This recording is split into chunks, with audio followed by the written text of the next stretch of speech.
Daredevil Born Again debuted this past week, and currently the series on Rotten Tomatoes has an 85% across the board. To me, this score feels a little low. I'm thinking I'm feeling it. You're feeling it, 85. I mean, 85 is not bad. In Devil's Reign, Fisk is already mayor. He makes being a superhero illegal. And he puts together a group of superheroes to police the superheroes, and that group's called the Thunderbolts. So Florence Pugh, she plays Yelena, she said that she thinks this movie is more A24 than it is Marvel. And then she says it ended up becoming this quite badass indie assassin movie with Marvel superheroes. I'm ready to see this fucking movie right now. Yeah, it sounds more intriguing than it did before, actually. Absolutely. So let's hope she's not lying to us, 'cause we've been lied to before. James Gunn actually said that The Flash was one of the best superhero movies he's ever seen in his life. Question, what do you think is the key to successfully translating the essence of a comic into live action format? Remaining true to the characters is probably the biggest thing. Right. You can change certain stories, but like, if Batman don't kill in the comics, he shouldn't kill in the movies. I don't know what the secret sauce is, but I know what it is not. And that is not the director interjecting his vision of whatever this character should be. Absolutely. Superman will be better than Man of Steel.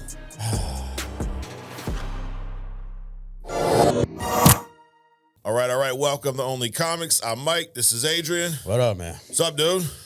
Long day already, dude. Long day already? It's morning. The day just started, bro. Nah, for you, maybe. Shit. Mine started last night, dude. Went fucked up $100 brisket, turned into a briquette. Oh, damn. I was experimenting. I was like, let me try this, this smoking brisket Did you overcook it? I overcooked it. You made beef jerky. I made beef jerky.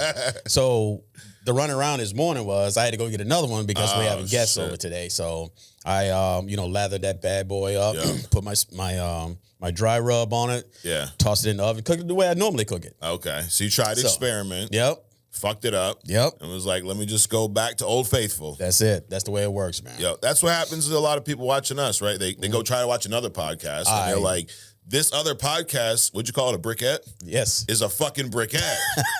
And over at Only Comics, bro, they got the burnt ends, they got the brisket, they got the corn, they got everything. That's it. So just stay here. Just stay here. Yep. It's funny you talking about smoking a brisket. I may do this today still. I want to make a prime rib. I never made a prime rib before. Okay. I'm a big steak guy, steak on the grill, that's my thing. I'll bake a turkey for Thanksgiving, base that bad boy up, but I've never made a prime rib at home. Have you? I have not. Go for it. I can't ask you for advice. No, you cannot. All right. Well, just wing it. The only thing I say is find out something that you think is going to work. Yep. Do that. Okay. And go on. Now, I did make some killer lamb chops last time. Oh, shit. That was an experiment, so that turned out good. Matter of fact, my granddaughter, as soon as I took them out the pan, man, she was like, Grandpa, can I have, as she was filling her place full of lamb chops, dude. Nice. She can eat, man. Yeah. Oh, yeah. People watching like, what the fuck are they talking about? So, guys, this is Only Comics, where we discuss comics and only comics. Yes. And sometimes this kind of other stuff. Yes, sometimes some other stuff. But it's funny you say other stuff. We have a whole other podcast called Other Stuff, drops on Wednesday. So shout out to all the interns out there, the Legion of Interns. We got Legion of Intern shirts. I got 2 designs. Nice. And my plan is I'm going to try really hard to get them here so that we can wear them next week. All right. Okay, and we showcase them. So y'all asked, Legion of Interns shirts are in the works. Cool. So anyways, moving on, dude. This past week, Daredevil Born Again. We're going to be talking about this later. Yep. First 2 episodes dropped. Yep. You watch them? I did. Dude, I let's just say, let's fucking go, right? Yeah. Let's fucking go. So the reason I bring that up right now, though, we're going to do a little deep dive into that later. But we used to do this thing called toe dips, here on Only, where we just kind of, and that's where it's like a spoiler-free. We just kind of give you some thoughts.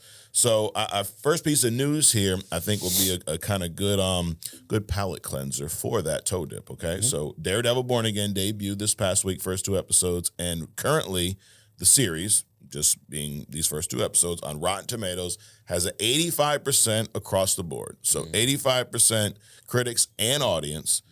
Now, this isn't, what the fuck Rotten Tomatoes, but to me, this score feels a little low. I'm thinking I'm feeling it. You're feeling it, 85. I mean, 85 is not bad. Yeah. Yep. And some of the other Daredevil shows on Rotten Tomatoes are all over 90, I believe, with the 3rd season. A lot of people with the original show, love the 1st season. Second season's great, not as good as the first, but then the third season, most people say it's their favorite season. Right. I mean, I know you haven't revisited them recently, but looking back, was there one season that stood out more to you?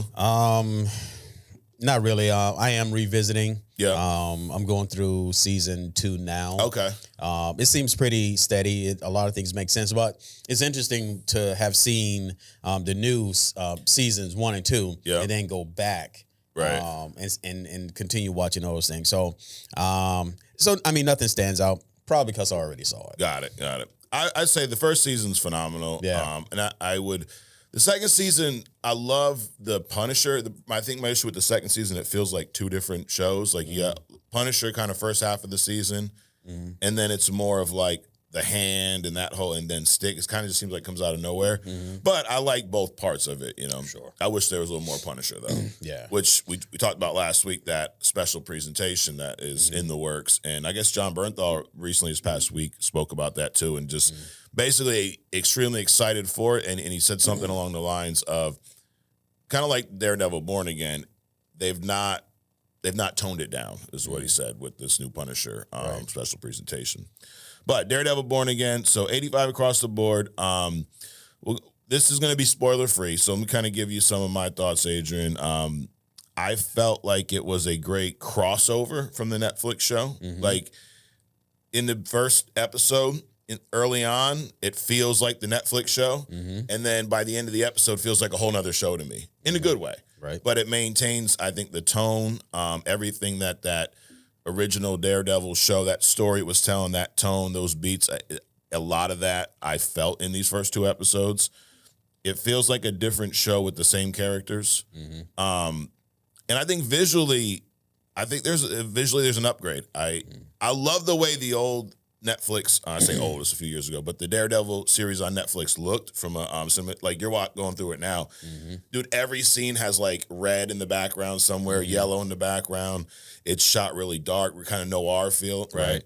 This one feels a little bigger, in my opinion, but I think the cinematography is phenomenal. Some of these shots, especially in that first episode, are just, they really set the tone. So I feel it feels like a visual upgrade. It feels bigger to me, but it still hits all the same, it still brings what the original show brought, in my opinion. What about you? I thought it was a little slow. I thought it drug out a little bit. But I also think that it's the setup for the rest of the series, right? You know, they have to cross, these things off the list in order for it to make sense down the road. A little disappointed in some of the things that happen. Okay. But I mean, it is what it is. Right. But we'll see how they, fill in those gaps as the show progresses. So that's why I say I agree with the 85. Okay. All right. So it wasn't, I think everybody thought that it was gonna come out the way the last Daredevil ended. Yeah. Which is not the premise here. They had to get Fist back in, make that make sense. Then why Murdoch made the decisions that he did, right? And everything else that happened. So yeah, I think it's a good setup or tee up. Okay. And we'll see how it goes. Yeah. No, I do see what you're saying. Where I don't know, it didn't feel slow to me, but they did set up a lot in those first couple episodes. But yeah, to your point, I'm looking forward to the next episode. Right. I mean, where this one ended, it was. I will say this: you had mentioned this when we were talking about the original series and how I brought up my man's getting his fucking ass whooped in every episode, right? Right. And you said with the Born Again, he's probably going to be a little more seasoned, which I did get that vibe, right? I'm not, we won't spoil what happens here, but there were some scenes you're like, thank God. I'm like, because he starts getting hit, and I'm like, oh my God, here we go. Yep. He's going to be on the fucking ground with broken ribs and crawling, but we... Let's just say we're getting a little better in that department. You sound upset about this. Dude, I feel bad for you beating up the handicap. My man can't see, But anyways, moving on. Last week we had some Secret Wars concept art. Yep. And some Doomsday things, some Fantastic Four, right?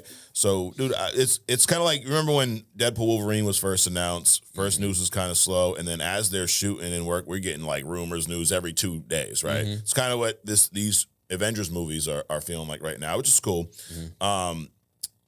we do know that in Secret Wars, at least the 2015 version, incursions are happening. You got all these different realities out there that are, colliding, right? Mm-hmm. And when that happens, one or both of them cease to exist, right? Mm-hmm. We've seen things of that nature in Loki, like with the timelines, right. Just like prune a timeline. And it's crazy, like, dude, that's literally like mass extermination. Like, right. It seems like, it's just a show. They're just pruning this like little thing on a monitor. But dude, that's a whole reality. It'd be like we're sitting here and all of a sudden we're not. Exactly. But think about what you're saying though. Pruning a timeline, right?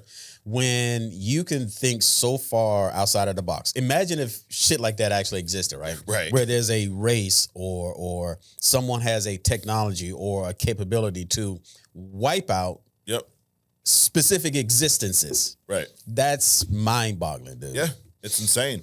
So we do know that because of those incursions, we end up with Secret Wars.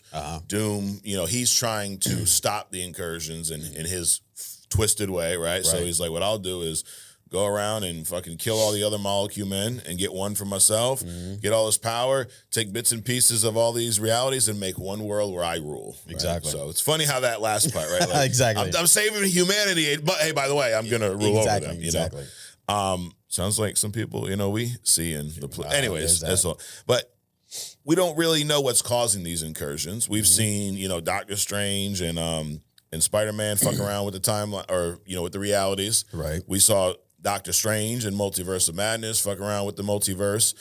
He could have maybe caused some, but we saw him go to a reality where incursions were already happening, right? The one where he fought the evil Doctor Strange. Right. That place was all wrecked, whatever. Remember the Marvels? Yeah, I do. Okay. Remember Kamala Khan's bangles? Yeah.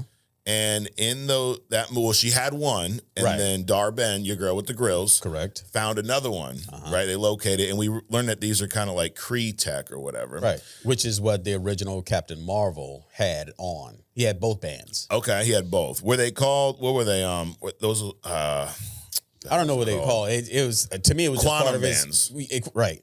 But I shift immediately from I don't know what they were called to quantum bands. But anyway, I thought they were part of his uniform, so I never thought about bands, nor did I have the history of where all that stuff came from. Got it. I just thought it looked cool. So the bangles that she has, the room, let's call them bands because they serve multiple purposes. Okay, they're bangles because it's on her. Correct. Right. I'm sure they wouldn't be called bangles if they were on Captain Marvel. I'm just saying. Probably not. But the rumor is that those bangles, to your point, represent these quantum bands in the MCU. Okay, different origin. So, and they've changed Kamala Khan dramatically too for the MCU. Like in the comics, she's an Inhuman. She gets hit with that Tarragon mist or whatever, correct, and that's how she gets her powers, along with a group of other people. Okay. In the MCU, she already has these powers. She's actually a mutant in the MCU, and she inherited this bangle from her grandmother, which basically uncovered her powers. Okay. So she had powers. The bangle just kind of like, sparked them. Yes. And her power in the comics, like she almost like how Mr. Fantastic stretches. Like her powers, she's almost a shapeshifter. She'll create this giant fucking hand, punch you and shit like that. Right. She can get really big. But in the MCU, she generates these like light constructs, like, energy-based attacks, things of that nature. Which is what the Black Miss Marvel can do. Yes. Right. Yep. Very similar to her power, so it's funny how they all interact. Right. But in the Marvels, this bangle would cause these three to like switch powers, basically teleport or whatever. Dar-Ben uncovered the other one, and then you remember when she did have both of them in the movie, it like overpowered her, and that's when she basically killed herself. Right? And then at the end of that movie, we see Rambeau, not Monica.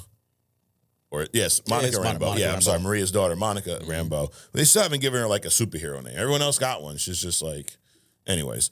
But she gets trapped in another reality because Dar-Ben, these bangles, all this shit causes some rift between the two. Right. And of course, the only way for her to close that is to go on the other side, right? Correct. So that's just like, I guess it's good for the plot. But long story short, she gets stuck over there.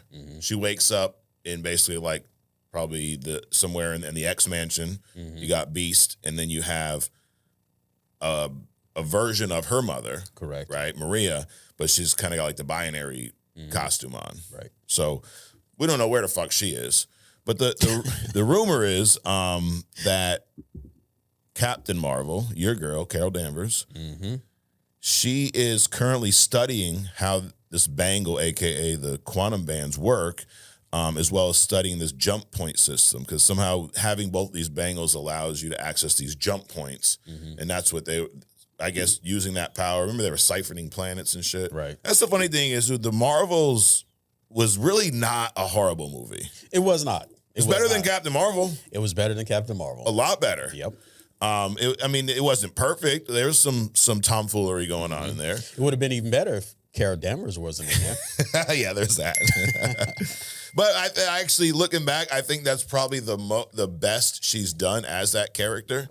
Because, God, it was so bad in the first one. Right. But anyways, the rumor is that she's studying these things and probably trying to bring her friend back, right? And because of this, she's dooming her universe, Adrian. Because of this, somehow she causes incursions. So, dude, the incursions could literally be... Like, we got to blame somebody for them, right? Sure. I mean, that's how it works, right? You fuck something up, you either take the responsibility or you blame other people, right? There you go. So we're going to find out who we should blame here, Adrian. Thinking about what happened in No Way Home. Remember, Peter wanted everybody to forget about him, right? And he convinces Doctor Strange to help him out, causes a shit show, right? Then you got Doctor Strange messing around in Multiverse of Madness, where he's trying to save America Chavez from Scarlet Witch, right? She wants to take her powers and kill her so she can go find her sons and be with them, yada, yada, yada. So Doctor Strange doing the shit he did there. Now, we also learned that Doctor Strange was traveling the multiverse, which kind of caused some of this shit, right? Or if this theory is true, Carol Danvers trying to find her friend with these bangles, who do we put the blame on, or do we split it? So you ever seen this movie called The Core? No. Where somehow if you believe that the center of the Earth is a ball of molten magma moving at 1,000 miles an hour. Okay. So anyway, that spin of that magma stopped due to a government experiment. Of course. That part I can believe. Yes. So we blame the government. Exactly. So what started happening, because that magma isn't moving, it doesn't generate a magnetic field. Yeah. And then the sun starts coming in. Ultimately, it's going to cook the earth. All right. So they go down, they build this machine, they go down, and they drop these bombs off. But what they realize is that the internal size of the magma is so much more than what they thought it was. Okay. So they had to come up on the fly, because they can't go out and get more bombs and come back. So they had to figure out a strategy. So what is it? Any of this have to do with the question you asked me, right? I'm getting there. So I think, so in that, their strategy was, instead of lighting off one big ass bomb, which is what their plan was, they had to drop bombs at specific time points, right? Yeah. In order to create a kind of like an effect. Right? So you drop one, it creates a wave. Drop another one. As soon as that one starts to die out, and it trickles around, and it started the engine. I think that's what happened with this. So they're all to blame. Is what I'm saying. Domino effect. It's a domino effect, right? Okay. I could have just said domino effect and shortened this whole shit. But you broke it down, dude. I'm visualizing the bombs and okay. So you're gonna split it up evenly. Yeah, because one started it, and then the other one picked up. Which caught up with the other one, and then so on and so forth. So okay, and you guys let us know in the comments who you put the blame on, and we probably will read it next week. And if you say something stupid, we'll make fun of you. But it's all love, though. It's all out of love. I'm gonna give my man Peter Parker a pass. Okay, so here's why. He just wanted his friends to go to college, right? Right. So he asked. Now it was kind of drastic what he did, but he wanted them to just erase his identity, and then that caused this big mess. But if you remember at the end of the movie, dude, it was all fixed. He sacrificed his friends, his whole life, to get everything put back together. So even though he did cause a mess there, I think between him and Doctor Strange, they fixed it. So I got to give my man a pass. But I do have to blame Doctor Strange. I was going to say, I don't know why Peter's even in the conversation because he just had the request. Correct. Doctor Strange is the one that actually did the thing. Yep. Doctor Strange should have known this is going to be a mess. But then we learned in Multiverse of Madness that there was another version of him that had already caused an incursion. That was the one he fought, the Sinister Strain, as they called them. So we know that this motherfucker's already, dude, playing with fire. Right. And then our version of Strange, we see, him also start travel in the multiverse. And the Illuminati even warn him that every time a Doctor Strange messes with, the reality, incursions happen. So, and didn't Wong warn him about this shit at some point too? Yep. And then when he whatever that shit was called, where he jumped into he basically possessed the dead version of himself from another universe and fought so. My man was doing too much, as they say. Mm-hmm. It's like Well, it's just like when he was a surgeon. Yeah. That God complex. Correct. I got this. I'm a badass, so I can do whatever, Strange can do whatever Strange wants. Yeah. Third person and all that. Exactly. So, yeah, I think we got to put most of the blame on him. And if this is true, Captain Marvel messing around with these bangles and shit, we got to put some blame on her, too. Yeah. Domino effect. Yep. So, you two, my man Peter Parker gets a pass because he made the ultimate sacrifice at the end of that movie. He gave up his girl. Yeah. Fisk would never do that for Vanessa. I mean... Oh my God.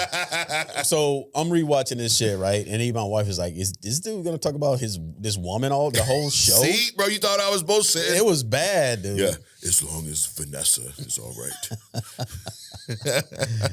And it's crazy because he's such a savage. Right. And it's like, Vanessa. Oh, and she turned into it. Oh my! Right? Yeah, she did. Holy shit! Yep. I think it's time to get rid of her, dude. Yeah. Get rid of her. But yeah, so that's what I'm saying. I'm putting if I do like a 60-40, I put 60% of the blame on Strange because you just way off the fucking rails, and 40% on Captain Marvel because you're doing stupid shit, Captain Marvel. I'll say 90-10. Oh, damn. Because Strange knew what he was doing. Okay. I mean, he knew that he was messing with the multiverse. True. Carol is just trying to. She didn't know. She's just trying to get her friend back. Yeah. She don't know what the implications are, and I'm assuming that she didn't start out by I need to jump across these multiverses. That's fair. All right, cool. Well, you guys let us know. But does anyone put the blame on Peter Parker? No, I mean he's just a kid, dude. Come on, he lost his MJ. Anyways, moving on. Avengers Doomsday is a movie where the more I read about this, it sounds like this is going to be, I don't want to say another Infinity War because I think that kind of cheapens this, but it's going to be that level of movie, that important to this multiverse saga. Okay. Here's what we know so far. Actually, I'm sorry, this is a rumor that just dropped this past week. Loki is rumored to be the MacGuffin of this movie. You ever heard that term, MacGuffin? I've heard of it, but I don't recall what it means. So here's what the definition is. MacGuffin is a plot device that drives a story plot forward, but is not essential to the story itself. It can be an object, a character, an event, or an idea. Okay. So here's some examples. You ever seen Pulp Fiction? Yes. The suitcase in that is the MacGuffin. Okay. You see National Treasure with Nicolas Cage. The Declaration of Independence. Yeah. So I'm looking at a website that has these, so I ain't that fucking deep though. Not Martin Scorsese over here. You ever see Memento? With the guy. His memory's all fucked up, and he's going around looking for someone who killed his wife. No, it's a great movie. No, what else you got? Oh, here's a good. Well, you never seen Moana, have you? Who? Moana. The animated movie, but the Heart of Tafiti is the MacGuffin in that movie. So the rumor is that the genie's lamp in Aladdin's the MacGuffin, stuff like that. So in Infinity War, I mean, there's a handful of MacGuffin. You got the Infinity Stones and all that shit, but Vision, they're comparing Loki's role almost to Vision in that, to where he had the Mind Stone, but that was essential to, that story, and they're trying to protect him, so on and so forth. We know that Loki right now is holding the multiverse together, right? He's up in there sitting on the throne, dude. Yep. Sitting there doing nothing. And it sounds like there's going to be a team of Avengers, and Doom and his crew, and it's going to be a race to who gets to Loki first, pretty much, because Loki holds the power at the center of the universe, everything, right? So obviously, Doom is setting out to stop these incursions, according to the rumor. Kind of like Thanos, he sees himself as like the hero, right? But of course, he's going to kill anyone in his way because that's what they do.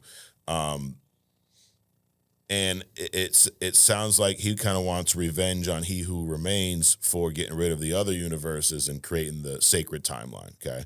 So people that are on Doom's side look at him as like our savior, of course, right? And then you're going to have a team of Avengers. Fantastic Four is going to be involved. Doctor Strange, Spider-Man, Cap, Captain Marvel, Wong, Bruce Banner, and some mutants, allegedly.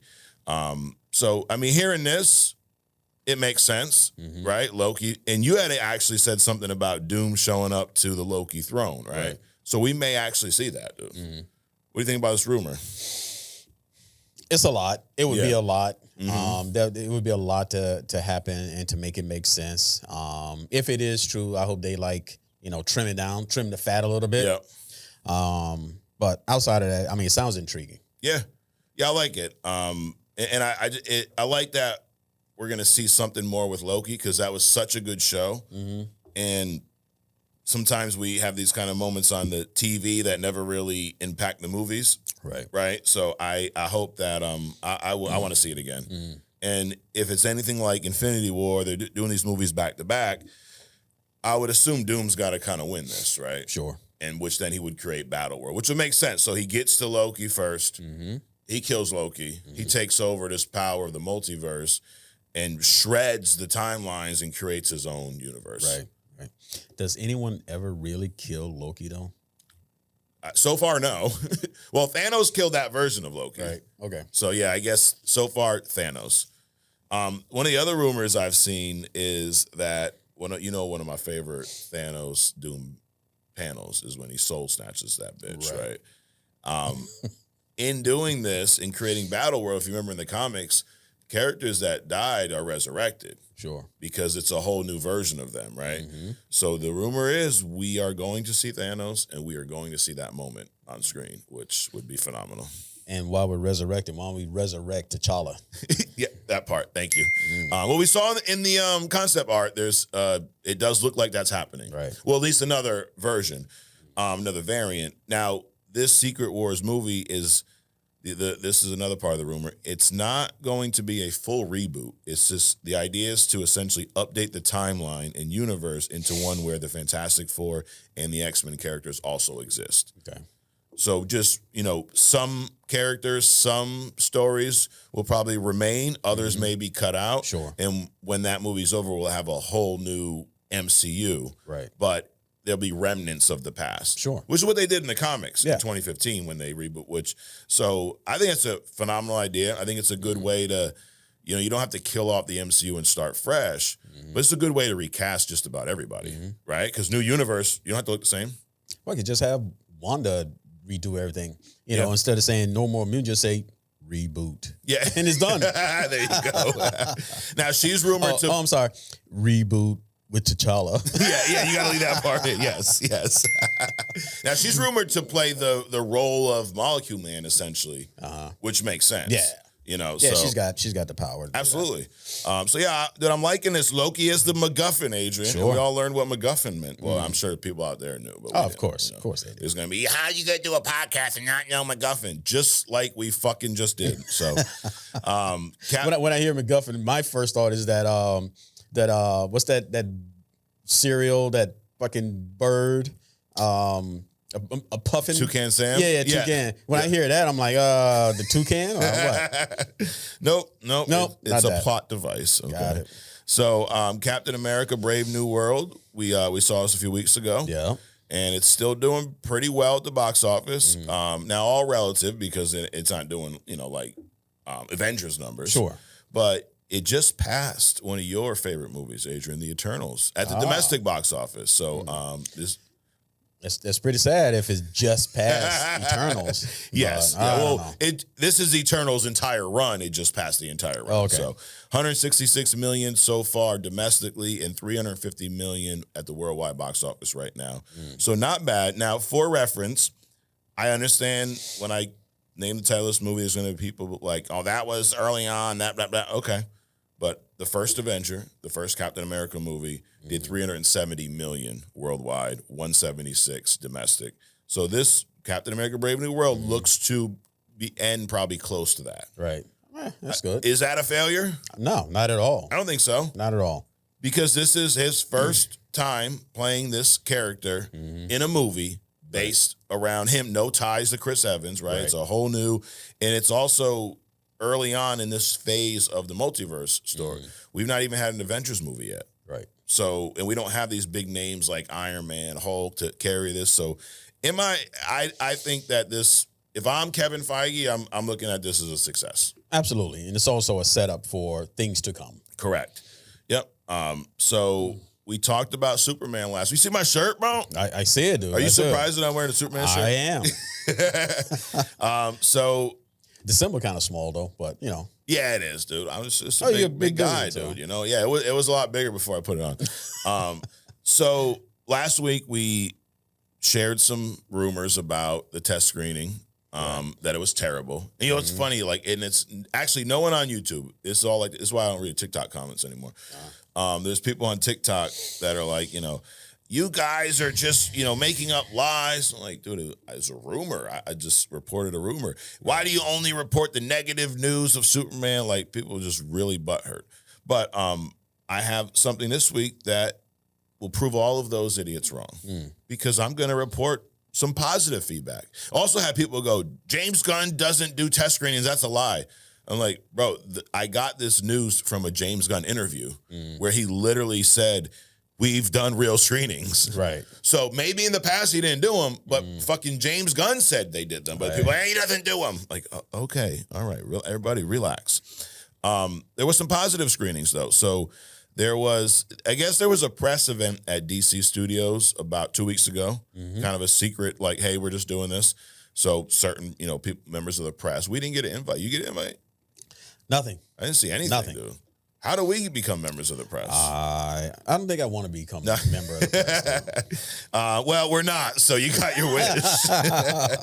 But there was a press event, and here's what someone who was at the screening said, positive news. Nicholas Hoult is great as Lex Luthor, okay? The VX and CGI look a lot better than it did in the first trailer. There were some surprise villains. Rachel Brosnahan is funny and adorable as Lois Lane. There's quite a bit of humor as well as more emotional moments. The tone is said to be closer to the first Wonder Woman film and the first Guardians of the Galaxy. And then someone else, John Campia, said he heard the movie was tremendously good and Superman is emotional and funny and more sci-fi elements than you may expect. Wait a minute, he heard? He heard, yeah. So he got some third-party news. This guy, John Campia, reporting. Yep. That's unfair. Yep, he heard from who he heard. But if those things are true, now I don't remember the first Wonder Woman movie. You seen that? Yeah, I saw like bits and pieces of it. Did you like it? Yeah, it was good. How would you describe the tone? Was it funny? Was it serious? Well, Diana is always serious, so and that kind of pushed through the movie. So okay. It wasn't like, you know, there wasn't like a bunch of comedy stuff involved in it. In the first Guardians of the Galaxy movie, it was funny, but it was, you know. Yeah, but that's those characters. Yes. You know, Lord, whatever. Right, Star-Lord. But I don't think it was like overly funny. Correct. The first one. The second one, it was funnier. Sure. And then the third, I actually think the third's the best in my opinion. But the first one I thought was really good. So if it's saying, you know, Superman kind of matches the tone of those two movies, I'm not mad at that. It's better than what we heard last week, where it sounded like they're trying to turn it into a fucking comedy, you know. You got Jim Carrey playing, you know, Clark Kent or something. Right. But and then also last week we were reporting that it was terrible or something like that. Yep. So here we are. We're reporting both sides, Adrian. We're equal opportunity here on Only Comics. So we got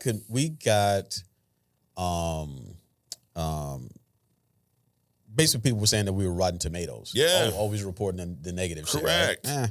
No, dude, we wouldn't do that. And it's all the people who said I was lying about James Gunn doing test screenings. This is his quote right here. We've done real screenings. Hold on, let me just rewind that. We've done real screenings. Okay, that sounds like test screenings, maybe. Definitely learning stuff all the time. Definitely editing and making little changes. You know, we might shoot a couple little tiny things. All my additional photography is so hard because it's like, he goes on to just say a bunch of nothing.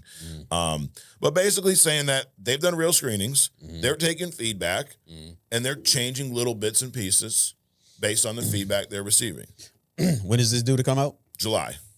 That's amazing that by now in the past, the movie would already been on film and being shipped out. Correct. You know, there's no if it was bad, it was bad. Yep. If it was good, it was good. Right. You know, but hey, nowadays you just keep tweaking it, dude. We're gonna be watching it, be finishing it up right before the movie's over. Right. Midnight, we're gonna digitally drop this worldwide. Up until then, we can make changes. Absolutely. So it sounds like a lot of the people that were butthurt on TikTok don't know what the fuck they're talking about because James Gunn did say he did some test screenings, which is good.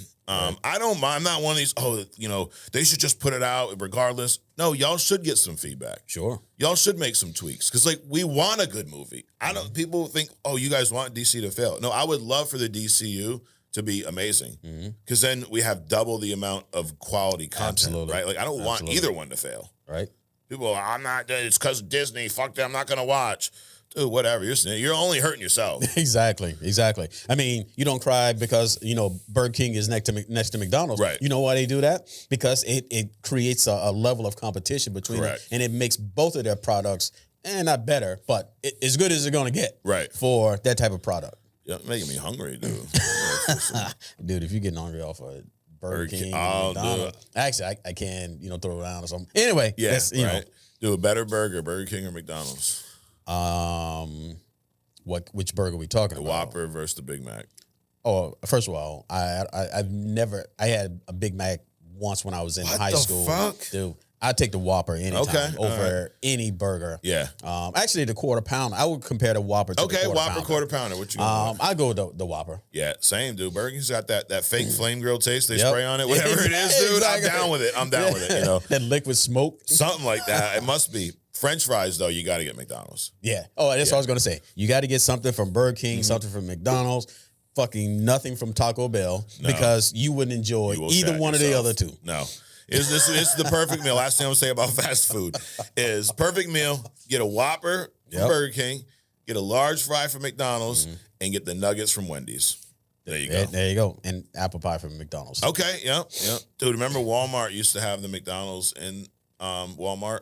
And their apple pies were deep fried. They're amazing. I don't know what the fuck they did to them now. I mean, it's tolerable. Yeah. But it's definitely different from what it used to be. But anyway. Right. Anyways, moving on. Your boy Vin Diesel, dude, he made some claims. Now he's all high on fucking Oscars right now. I don't know. One day after the Oscars, he put this out. I think it was Instagram. He says, one day after the Oscars, and I was back to work early, helping my friends at Lionsgate answer the demand for the future of Calder, who first appeared in The Last Witch Hunt. So he's telling you everything he's doing, while answering some questions on when we can schedule Xander from Triple X. Also, this is why I brought it up.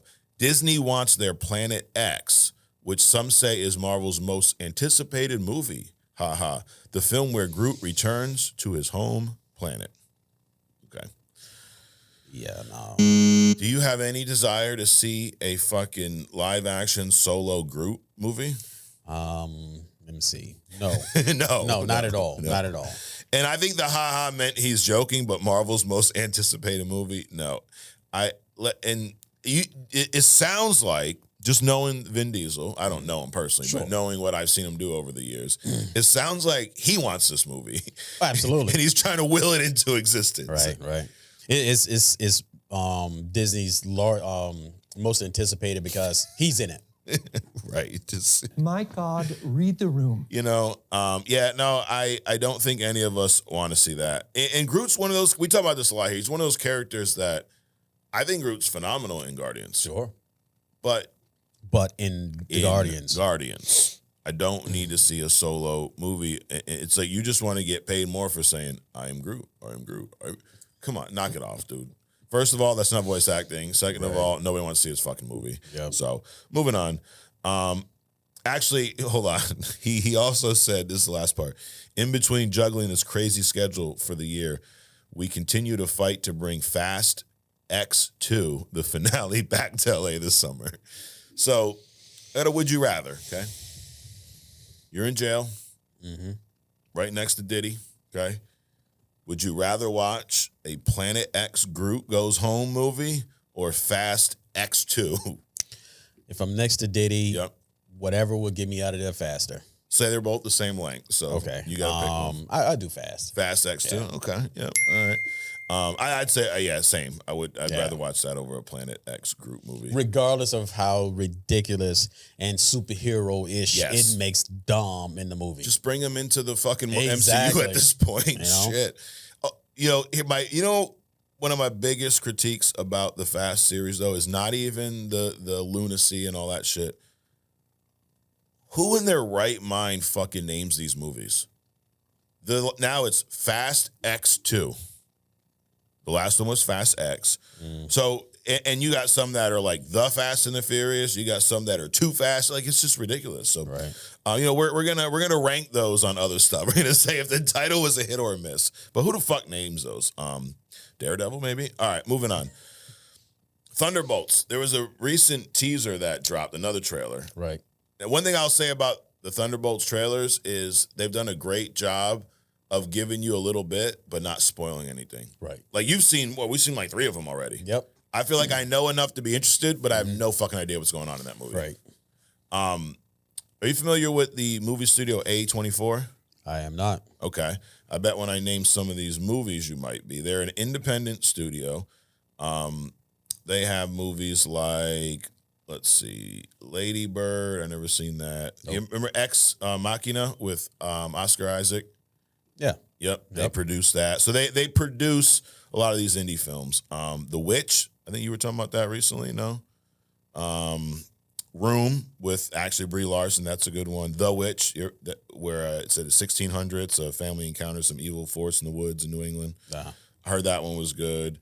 Let's see. There's also The Monster, Moonlight. I think that won an Oscar a handful of years ago. Jesus. Yeah. So, but I mean, do they produce a lot of movies? There was something recently too. Where is it?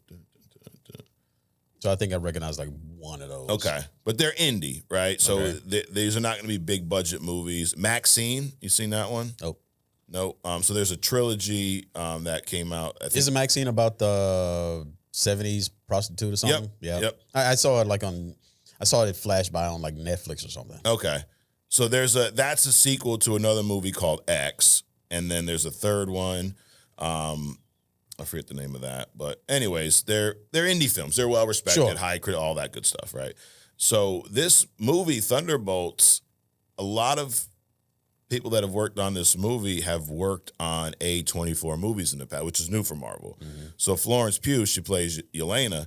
She said that she thinks this movie is more A24 than it is Marvel. So I guess more grounded, more indie feel than it is big budget movie. And then she says it ended up becoming this quite badass indie A24 feeling assassin movie with Marvel superheroes. Now we're taking her for her word, right? But if that statement's true, dude, I'm ready to see this fucking movie right now. Yeah, it sounds more intriguing than it did before. Actually. Absolutely. So let's hope she's not lying to us. Right. We've been lied to before here, Adrian. Of course. Tom Cruise told us that The Flash was a good movie. I mean, James Gunn actually said that The Flash was one of the best superhero movies he's ever seen in his life. Stephen King had to comment about it, had to resurrect himself. In order to make that comment. People have lied to us before. Sure. Let's hope, for her sake, Florence is not lying to us, you know. But dude, this movie sounds very interesting. You have Sentry showing up in this, right? And we did see like the Void, that version of Sentry, where he's like he rips off fucking Winter Soldier's arm, beating the shit out of all the Thunderbolts. Now in Devil's Reign, this is interesting that I didn't even pick up on this until I was rereading some of Devil's Reign this past week. That's a story. It's a Daredevil story. It's like a Marvel event though. There's all kinds of characters in it. The premise is Fisk is already mayor. He knew Daredevil's identity. Remember Kilgrave from Jessica Jones? Yeah. in the comics, he's the Purple Man, right? Yep. He has children. You ever seen any comics with his children? No. They're purple. They have the same powers. Okay. So I don't know if it was his children or him, everybody knew Daredevil's identity. And then Kilgrave or the kids, I think it was the kids, they removed that from everybody's, mind control. You basically, hey, you don't know who he is type shit. But Fisk has like a folder on Daredevil and the name's not there. So he learns like, y'all fucked with me somehow. Right. So that's one of the big plot lines there. And the other one is in this story is where he makes being a superhero illegal. Mm-hmm. And he puts together a group of superheroes to police the superheroes. And that group's called the Thunderbolts. Got it. So I don't know if there's any correlation there, but who knows? But I'm looking forward to this movie, dude. Sure. And I do think Marvel's been on they've been on a comeback streak, dude. Mm-hmm. I mean, with their Deadpool Wolverine. I know people, that's Deadpool. Yeah, but it was in the MCU. Mm-hmm. And it did a hell of a fucking job. And then with the recent Captain America Brave New World, and then with their animation shit, so I'm hoping it's another hit. Looks like it will be. So I'm looking forward to this. And I hope what Florence says is true, I don't think it even needs to be a hit. I just think it needs to be as good as, the new Captain America. Mm-hmm. So consistent. Right. As long as it's consistent and above a certain level, I think it'll be good. Right. It doesn't have to be a infinity in game or something exactly. like that. That's a great point. I think we kind of got, myself included, in that we got used to those level of movies, and you expected everything to be that. As a matter of fact, I wouldn't even want it to be like super crazy because I want it to be consistent until we get to Doom War, and then make that amazing. Correct. And I think all of they're in that building the foundation phase right now. It's almost like we need to forget a lot of the Infinity Saga and look at this as its separate story. Because it is. Mm-hmm. You're here waiting for Thanos to come snap again. Like, no, just slow down. One of my favorite things about Captain America Brave New World is the fact that as much as there was a world conflict in there, it felt grounded. It felt standalone-ish. Right. And it set up a lot of other things. So I'm looking forward to this. It drops in, I think, early May. So we're about 2 months away from that. But we're going to wrap up the news and rumors with a little thumbs up, thumbs down. Adrian, are you ready? Let's do it. All right. Number one, Daredevil Born Again debuts at an 85 across the board on Rotten Tomatoes. I give that a thumbs up. Thumbs up. Captain Marvel rumored to be causing incursions, trying to figure out how Kamala Khan's Bangle works. I give this a thumbs down. What the fuck you doing? Thumbs up. She's trying to get her friend back. Okay, all right. You're kind today, Adrian. Number three, Loki rumored to be the MacGuffin of Avengers Doomsday with a race to see who gets to Loki first. It's a thumbs up, dude. Thumbs up. Anytime we get Loki back, that's right. That's the other thing. I mean, Todd Hiddleston as Loki is phenomenal. Right. Absolutely. Captain America Brave New World passes the Eternals at the domestic box office, bringing $166 million in so far, while sitting around $350 million at the worldwide box office. I give that a thumbs up. Thumbs up. Oh, it was a mouthful. No Diddy. Positive feedback from the Superman test screenings say the movie's tremendously good, and we were told that Superman is emotional and funny with more sci-fi elements than you might expect. So if that's true, I give it a thumbs up, dude. Thumbs up.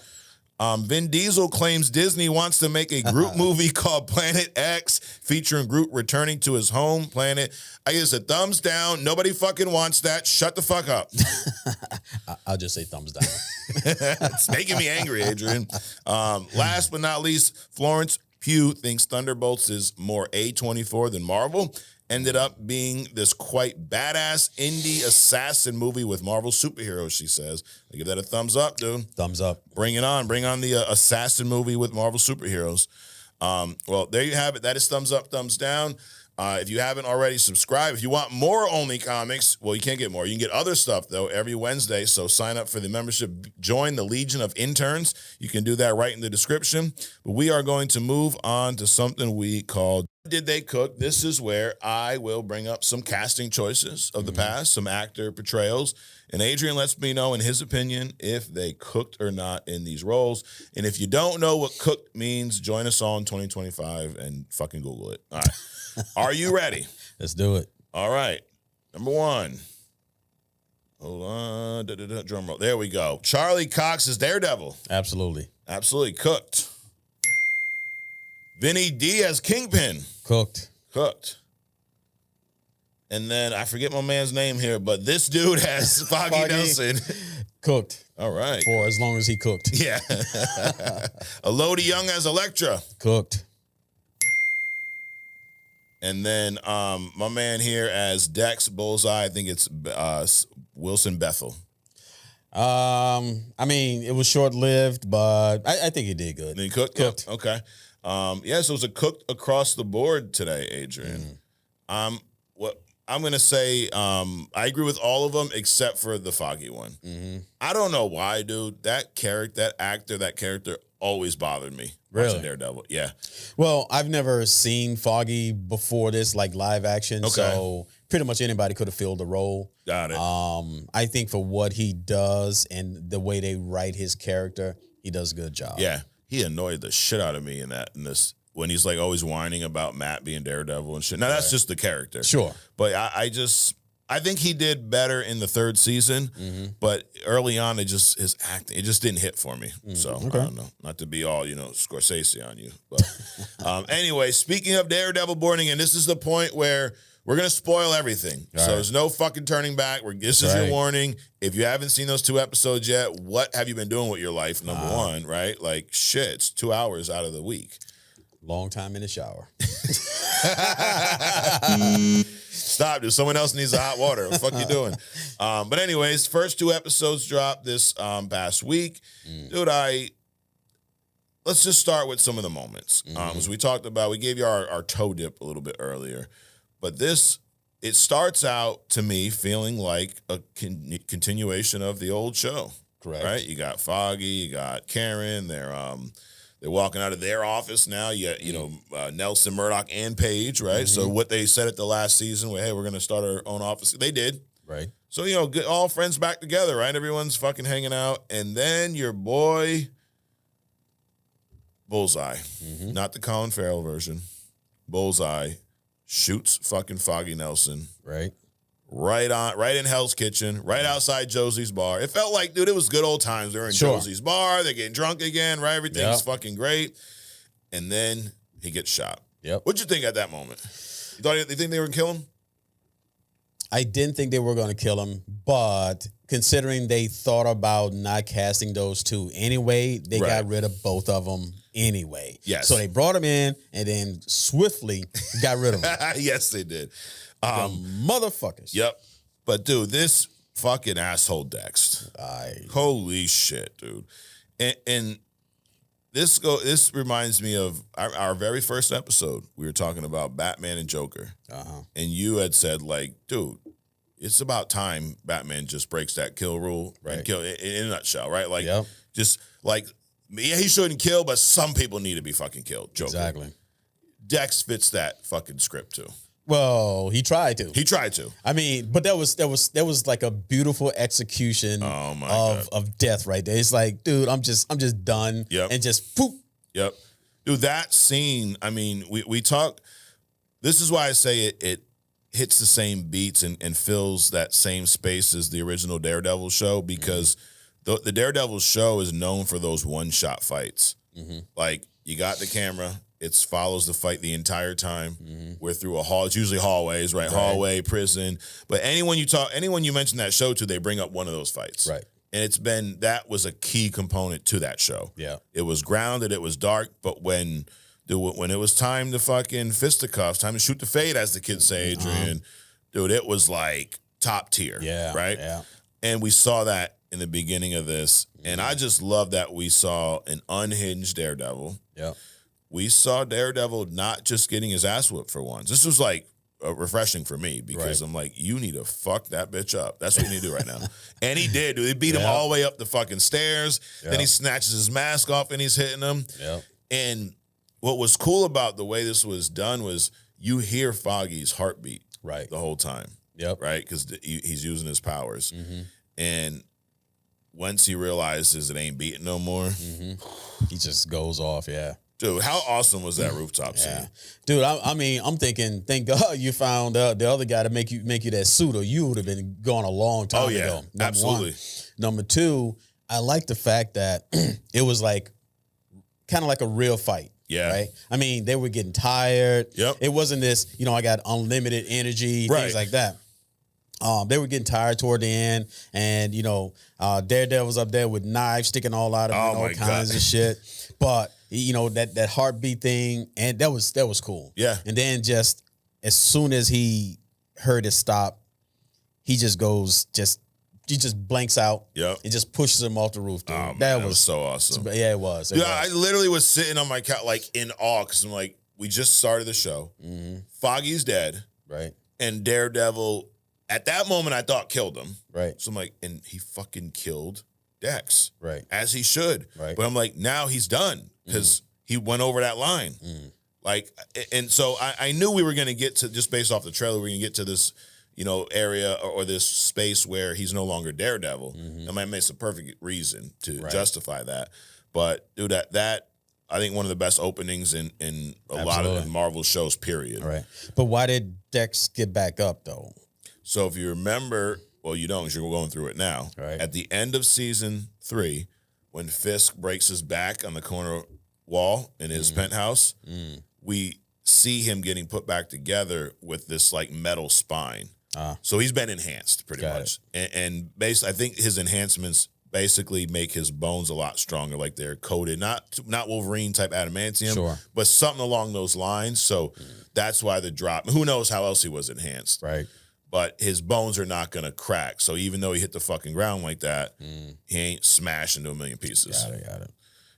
So yeah, it's a little, plot, help. But anyways, that first scene was amazing. And then they do get rid of Karen as well. Right. Now, dude, like, what the fuck she's so mad at? Because he's not Daredevil? Who knows, dude? But anyway, so she's like out, she's living out in the West Coast somewhere. And then we see Fisk. Wait a minute. I think she's mad because Matt kind of like stopped talking to her. And that went on for so long. She just, learned to be without him and stuff. So she created her own life, and which is convenient, considering they wanted to get, like I said, they didn't want to cast him anyway. Correct. So they just got rid of him some other kind of way. Yeah. And it feels like their goal was to make their own show, which they're doing. But I think they just wanted to give those characters a send-off. Sure. Do I think Karen may show up again at some point? Probably. Wow. But I don't think she's going to be the focus of the show like she was in the past. Which he's got the new girl now, right? The one that his new partner, Kirsten, set him up with. And all these characters are from the comic. Like Kirsten's in the comic. They race swapped her. She's a white chick with black hair in the comics. Just like they race swapped the Ulrich, Ben from the original show. Now his niece or his daughter? His niece shows back up. I like those little segments. Those are pretty cool. But dude, this whole Fisk mayor shit is awesome. Dude, it's like that whole dynamic between him and the commissioner. Yep. It's like New York, from what I understand, is run by like basically 3 people: commissioner, the mayor, and the district attorney. Yeah. If you one of those positions, you up there. You up there. But then the commissioner tries to oust Fisk, and that whole sub thing. Yes.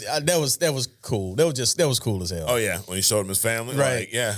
No, his not his family, his illegitimate son. Oh, that's right. That's right. Was. Yes. Yeah. Like I know something. And then he's like, yeah, no, whatever you need to do. Like, because I love how they've done a great job. And this is another thing that I think pulls from the original show. They do a great job of painting Fisk into these corners that are like impossible to get out of. Right. But he always finds a way. Yeah. And it always makes sense. It's not on some like he's just superhero fucking smash through shit. You're like, oh, he gets dirt on everybody. Everybody. And if he just has it just in case. And then when a situation like that arises, like, oh, I got you, motherfucker. Right. It's like all those things that you wanted for your guys, denied. Correct. Denied. Dude, but how fucking awesome was it to see, like, you got Fisk in Times Square greeting New York. He throws the shot at Spider-Man, right? You know, I think I'm probably getting into the second episode, but they're both kind of blend because I don't know about you, I watched them. Yeah, it's one big movie as far as I'm concerned. Yep. But he throws that shot at Spider-Man. Yep. He throws Daredevil a shot at Punisher. Yep. So it does sound, even though he hasn't said it yet, it sounds like we're getting that Devil's Reign story, which is going to be interesting to see who he uses to police the vigilantes. Right. Because Now being in the MCU, it opens up a space for a lot more crossover, right? Which I hope we do see some.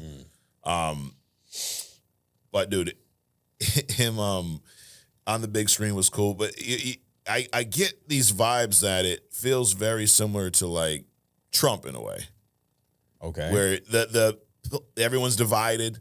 Obviously, Trump wasn't a fucking crime kingpin. Sure. But it's someone who's not a politician. Can neither confirm nor deny that. All right. We'll have to get our sources on it. You guys look that up. But, an election that basically rocks the world around it, where people are split. There's some people that are crazy for, some people are not. Some people are unsure, hey, is he really going to be a politician? And that diner scene, it was awesome. Yeah. Like, that's what I love about fucking Matt Murdock. He don't give a shit. Right. After the last time, dude, Fisk has whipped his ass a handful of times, right? Yep. And he just shows up, follows, like he's waiting for him. What's up? Can we talk? The last time you saw him, were y'all trying to kill each other. Right. But dude, that tension in that scene was awesome. And the thing about it is that he can just show up and just command Fisk's presence and attention. Yep. Because as soon as he comes out and he stops and he's staring off before the camera switches over, you already know who's on the other side. Absolutely. So that's cool. Yep. I really like that diner scene. Yeah. That they're back and forth. And it started off as very cordial, and it left with both of them making threats, basically. Making threats, absolutely. And both of them, are willing to, deliver on those threats. Absolutely. Like Daredevil or Matt basically says, if you get out of line, dude, I'm here to check your ass. And then Fisk is like, yeah, you put that fucking silly costume on again. Watch what's going to happen to you type shit. I love the fact that it's these two. I think some of the best episodes in the past series, in the best seasons, were when it was Fisk and Matt Murdock, when it was Kingpin and Daredevil. Right. And the thing about it is that as I'm thinking about that, like think about those threats. They both know who they are, right? So this is an exact parallel to like the Batman and Joker. Correct. Because the Joker knows who Batman is. Yep. Refuses to tell the public who he is because that's my guy. Correct. Nobody kills the Batman but the Joker. Yeah. Fisk is the same way. He could just at any point let everybody know who Daredevil is, so on and so forth. But he's keeping that information for him. He is my personal villain. Yeah, absolutely. It's almost like there's a weird level of respect that Fisk has for Matt. Right. Matt, maybe not as much to Fisk, but in some ways, right? Correct. But I think I love that. And then you have the introduction of White Tiger, Hector Ayala, who I had no idea that was him when he got into that fight in the subway. Right. Because they mentioned White Tiger a little bit in the first episode. Yeah, they keep bringing up that bodega scene. Yes. With him in there. Yeah. Yep. And then he gets into trying to stop a fight between, which we learn are corrupt cops or whatever, and the guy fucking jumps right in front of the train. Holy shit. Well, he didn't jump in front of him. He tried to attack him. Yeah. And he swiped the attack. He tripped. And he ran right into the train. So I don't understand, why are you trying to cover that up? It's a simple thing. It was a fight. It was a misunderstanding. The guy stepped in front of a train. But you got to spin it like we were just hanging out in the subway and we got attacked. Right. That doesn't fly, dude. Yeah. And where was all the cameras at this particular point? There's cameras all over New York. They were just off at that. Those ones were down. Hey, we can't get the footage right now. You know how it is. Yeah. We're working on it. You got to call my guy, And then Matt being at the police station, he hears Hector getting his ass whooped. Right. And just interjects like, have him be his attorney. Which, again, goes back to that. Like, that's how their firm was in all the other shows. Right. Like, they took the underdog. They took the guy. They know they ain't getting paid. But he's got that moral compass, dude. What's right's right. So I'm intrigued how that's going to play out. Absolutely. But, you see that resurrecting. Because, when the cops try to come and find the guy that ran off, pussy. Right. And, he's not going to allow himself to get killed. Right. So he goes back he turns into this. I mean, they don't know who he is. Right. And he kicks the shit out of these cops and stuff, right? Oh, at the end. At the end. Oh, dude, yeah. that was fucking great. Yeah. Because I guess the downfall of him giving up the Daredevil is like, dude, we ain't gonna see no fights and shit for a little bit till he. But yeah, and he did not hold back. Dude. No, dude. I wonder how they spun that though, because they could, they lied about the guy running away in the first place. Right. I mean, first of all, why are they there? So then they can say, well, he killed the cops because Matt can't kill these cops. So I wonder how they spun that. Yep. Dude, when he fucking snaps his arm, like that whole and I love how like he knows he could wreck these three guys. Right. And he's like, hold him back. So I'm not trying to blow my cover. I'm not trying to. But then when he realizes like, yo, they're about to kill me. Right. Dude, he just turns that shit on. I mean, he's begging them not to push this thing, but Fisk and Vanessa, dude, what's going on with these two? Oh my God, dude! Remember, you see the part where she asked him not to kill her lover. Yeah, that was crazy. He's like, I know you got this guy. Right. She's like, just promise you won't kill him. But then in the therapy session, she goes on about how this guy's making me happy and going, and I'm like, wow, this chick, she turned the fucking corner. I'll tell you that. Yeah, I didn't know my boy Fisk was gonna be down with the cucking, bro. I didn't know that was his thing, bro. But shit, then they're in the therapy with fucking asking new girlfriend. Like they're gonna kill her, right? Eventually, they're gonna find out like something's gonna happen to this chick, probably, yeah, and that's gonna send him over the fucking edge, right? But yeah, I mean, two episodes in, we got episode 3 dropping next Tuesday, and then we got 4 dropping on the 18th, and then we get 5 and 6 on the 25th. Episodes 7, 8, and 9, their release dates have not been announced yet. So I'm assuming something big's gonna happen in that episode 6, and they're probably gonna fucking wait a couple weeks. Right. But how'd you feel about just the overall, like the cinematography, the way this looks? It is different. You like the new look? I do. Yeah. Like it seems matured. Yeah. It's almost like, well, the cameras got better because you realize that they've been in this for 10 years, right? So it looks like the cameras got better. Like you said, it does feel bigger, it's a bigger presence. Yep. I don't like Fisk's look. I mean, but lost you see, some weight. You're right. He's older, but you see how Daredevil Matt addressed that. Yeah. He's like, oh, you lost some weight. You're more muscular. Blah blah blah. But he just looks small in his suits. Does. Yeah. And the gut is more pronounced now. So he's smaller up top.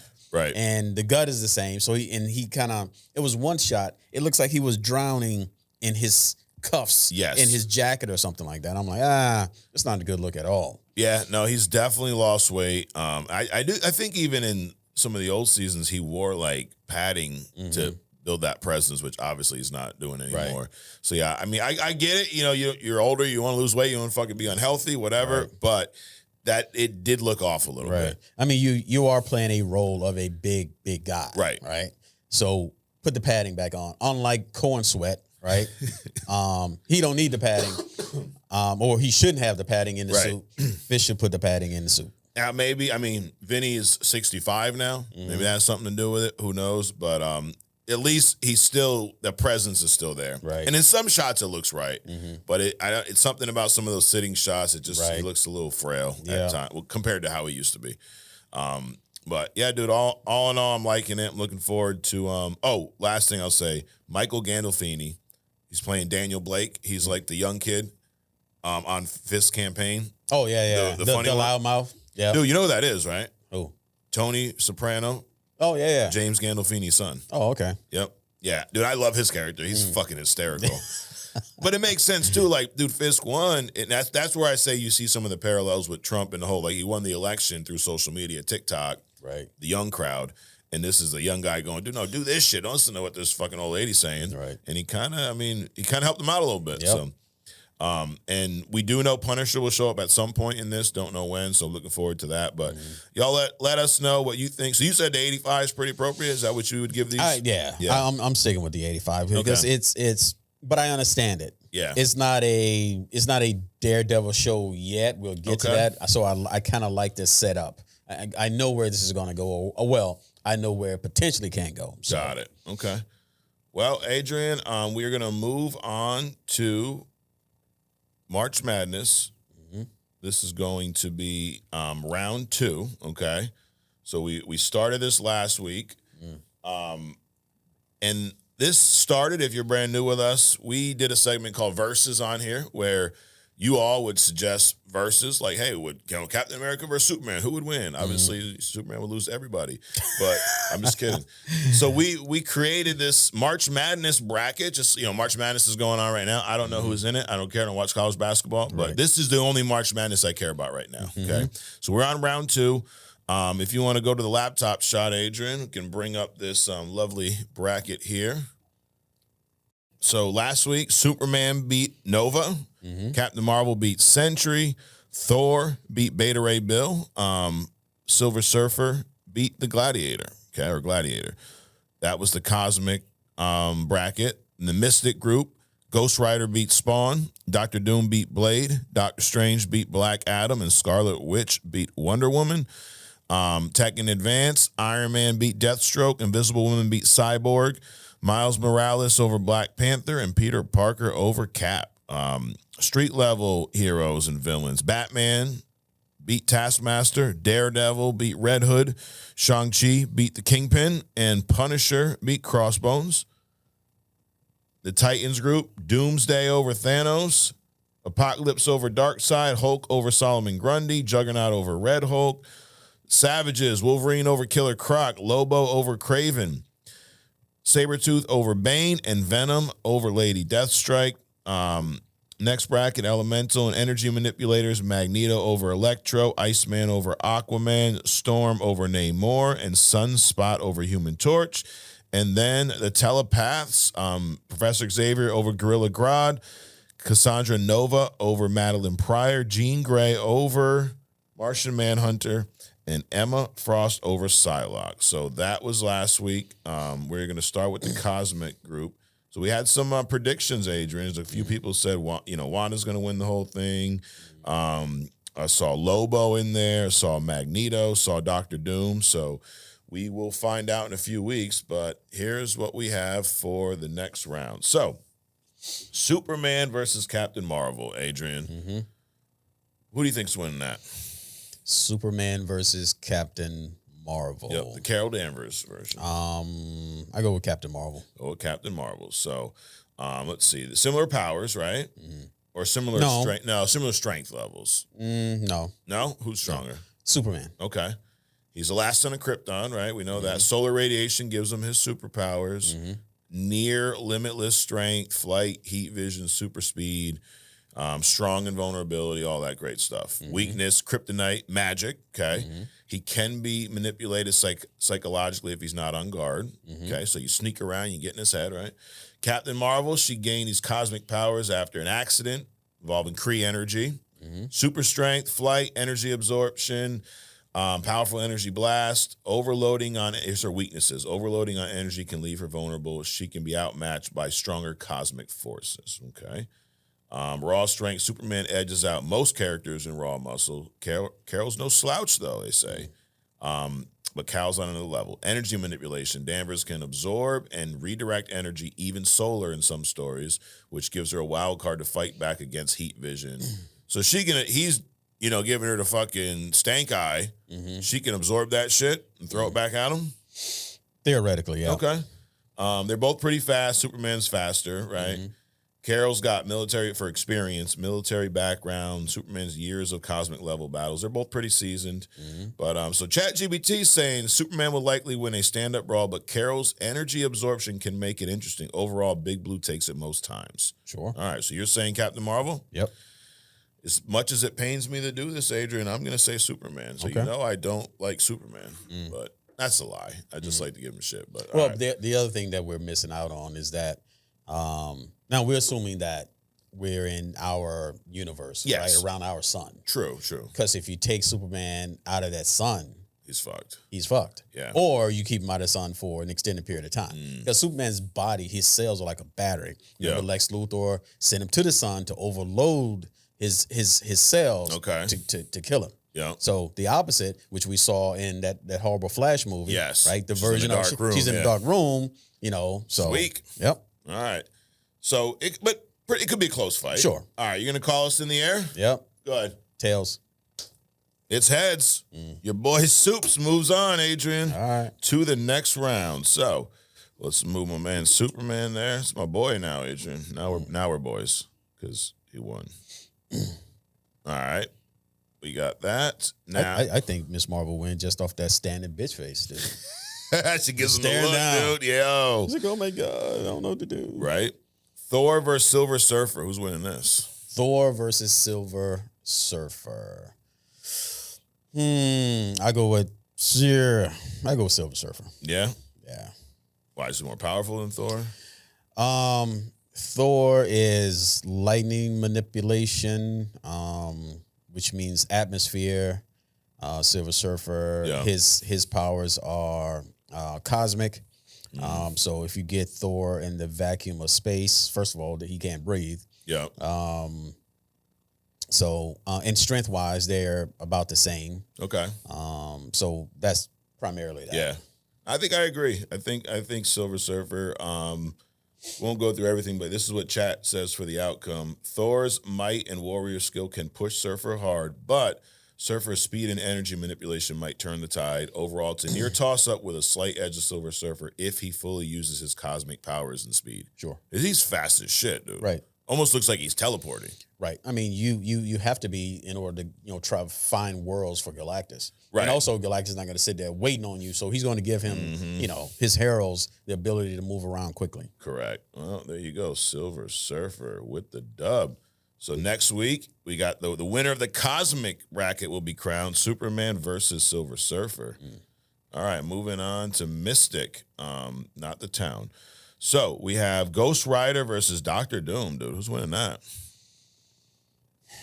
I got to say Doom. That's crazy because when people think about Dr. Doom, they think about the armor, the tech. Right. They forget all about the magic part. Correct. The only thing I think that Ghost Rider really has on him is that stare. And I don't think Dr. Doom has too many things about how he feels about killing all the people that he's killed. No. So I would go with Doom. Yeah, Dr. Doom's weakness is overblown ego can lead to risky gambles. His armor and magic can be disrupted by sufficient power entities. And it says the outcome in a random showdown, Ghost Rider's raw supernatural power could overwhelm him, especially if the Penistare lands. Okay. But if Doom anticipates the fight and has a strategy or artifact ready, he can outmaneuver or contain the spirit of vengeance. I don't even think he needs to be ready. I disagree with Chad because of the magic. Right. Like he is, like people don't realize he's Doctor Strange level, or if not above. Correct. He was the Sorcerer Supreme for a time being. Correct. In the comics. Correct. So yeah, I'm gonna go with my boy, Doctor Doom.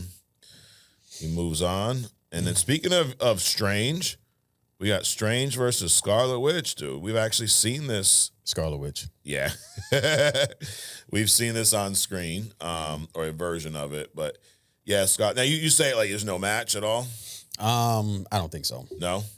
Because Strange manipulates magic.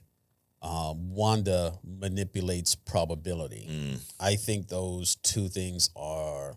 Now, Wanda does have magic, but her mutant power is manipulating probability. Right. So I think that'll edge her out. Yeah, and I know characters are usually toned down, neutered on screen, but we were talking about this a few weeks back, that scene where Scarlet Witch goes to Carmitage and obliterates that fucking place. Right. And you have Wong, who's the Sorcerer Supreme at that time, and Doctor Strange there, and all the damn wizards in training. All the little Harry Potters and Hermione's down there, whatever the fuck they call them. I do agree. So it's a magic mastery versus really chaos, right? Raw chaos. Wanda does have unbridled power, as chat says here.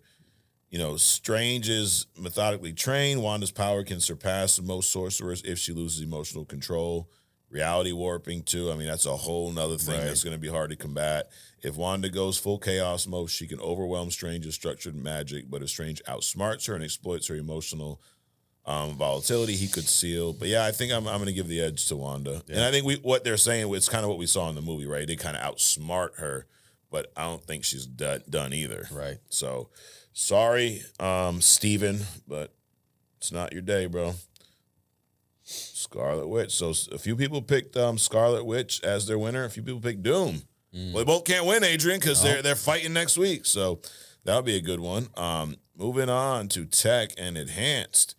Iron Man versus Invisible Woman. Invisible Woman. Yeah, we don't even need to ask Chad anything about that one. We don't need to break that down. But it's similar to what you say about Cyborg. No, I was going to say it's similar to what you said about Doom, where most people think Invisible Woman's powers are just turning invisible. Right. Well, no, dude, she's got a whole nother power set. Having some difficulties here. Guys, edit all this out where I'm like putting shit in the wrong spot. All right. So Invisible Woman versus Iron Man. Miles versus Peter Parker, dude. Miles. Hands down, right? Yep. Now, what about, I'm playing devil's advocate here, what about Peter's experience over Miles? Why is it a no-brainer for you? Well, because Miles has had enough experience to find out that he has two other powers. Mm-hmm. So that's experience enough. Got it.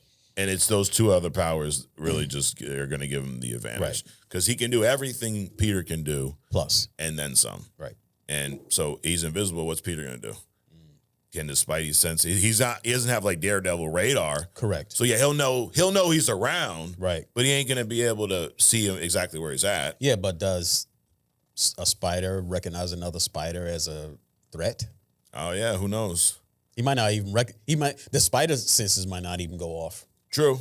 So, and like you said, even if he does, he knows around. Correct. But he doesn't know where he is, and then all of a sudden that electro blast Dude, that comes venom out. sting or whatever the fuck he called. Yeah, what's Spider-Man going to do to that? Right. Probably going to fry his web, There's shooters that. and all that. So that takes out the long range. Mm-hmm. So now it's hand to hand, and then Miles still have both of those powers. Right. Close quarters. I'm gonna make a prediction here. The same people that said, Sam Wilson's not my Captain America, and the same people that had issues with the halftime show are gonna disagree with this. Oh, sure. For some unknown reason. That's okay. It's okay. I don't know what the correlation. I don't know why, Adrian. Nothing. I don't know. Nothing stands out if they're mad about that, they're gonna be upset about and have more correlations later on. Yes.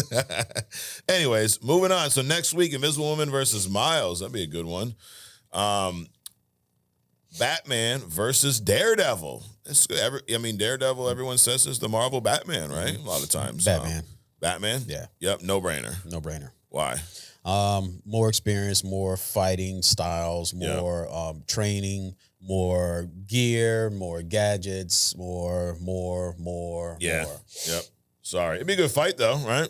For a little while. The longer it went on, the more Batman would have the advantage. I don't think it would go on that long. You don't know? Daredevil is skilled, but he's not that level of skill. Yeah. Yeah, Batman knows, the top tier of every fucking martial arts out there. Daredevil's a master in a handful. Mm-hmm. But, I agree. Plays my boy Bats, even though they say I'm, Marvel biased. Right. Anyways, Shang-Chi versus Punisher. Ooh. Shang-Chi. Yeah? Yeah. Yeah, I agree. Punisher's just a dude, Well, Shang-Chi is too, but he... No, he's not just... he's got powers that he can wield, right? So, and I'm sure that the level of his fighting style supersedes that of just a street-level military guy. Yep, got it. All right, well, that is one side of the bracket. Now we are going to go to... for a second.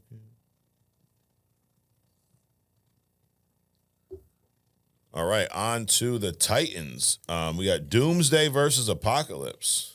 Doomsday. All right, I agree with that. And next, we got Hulk versus Juggernaut.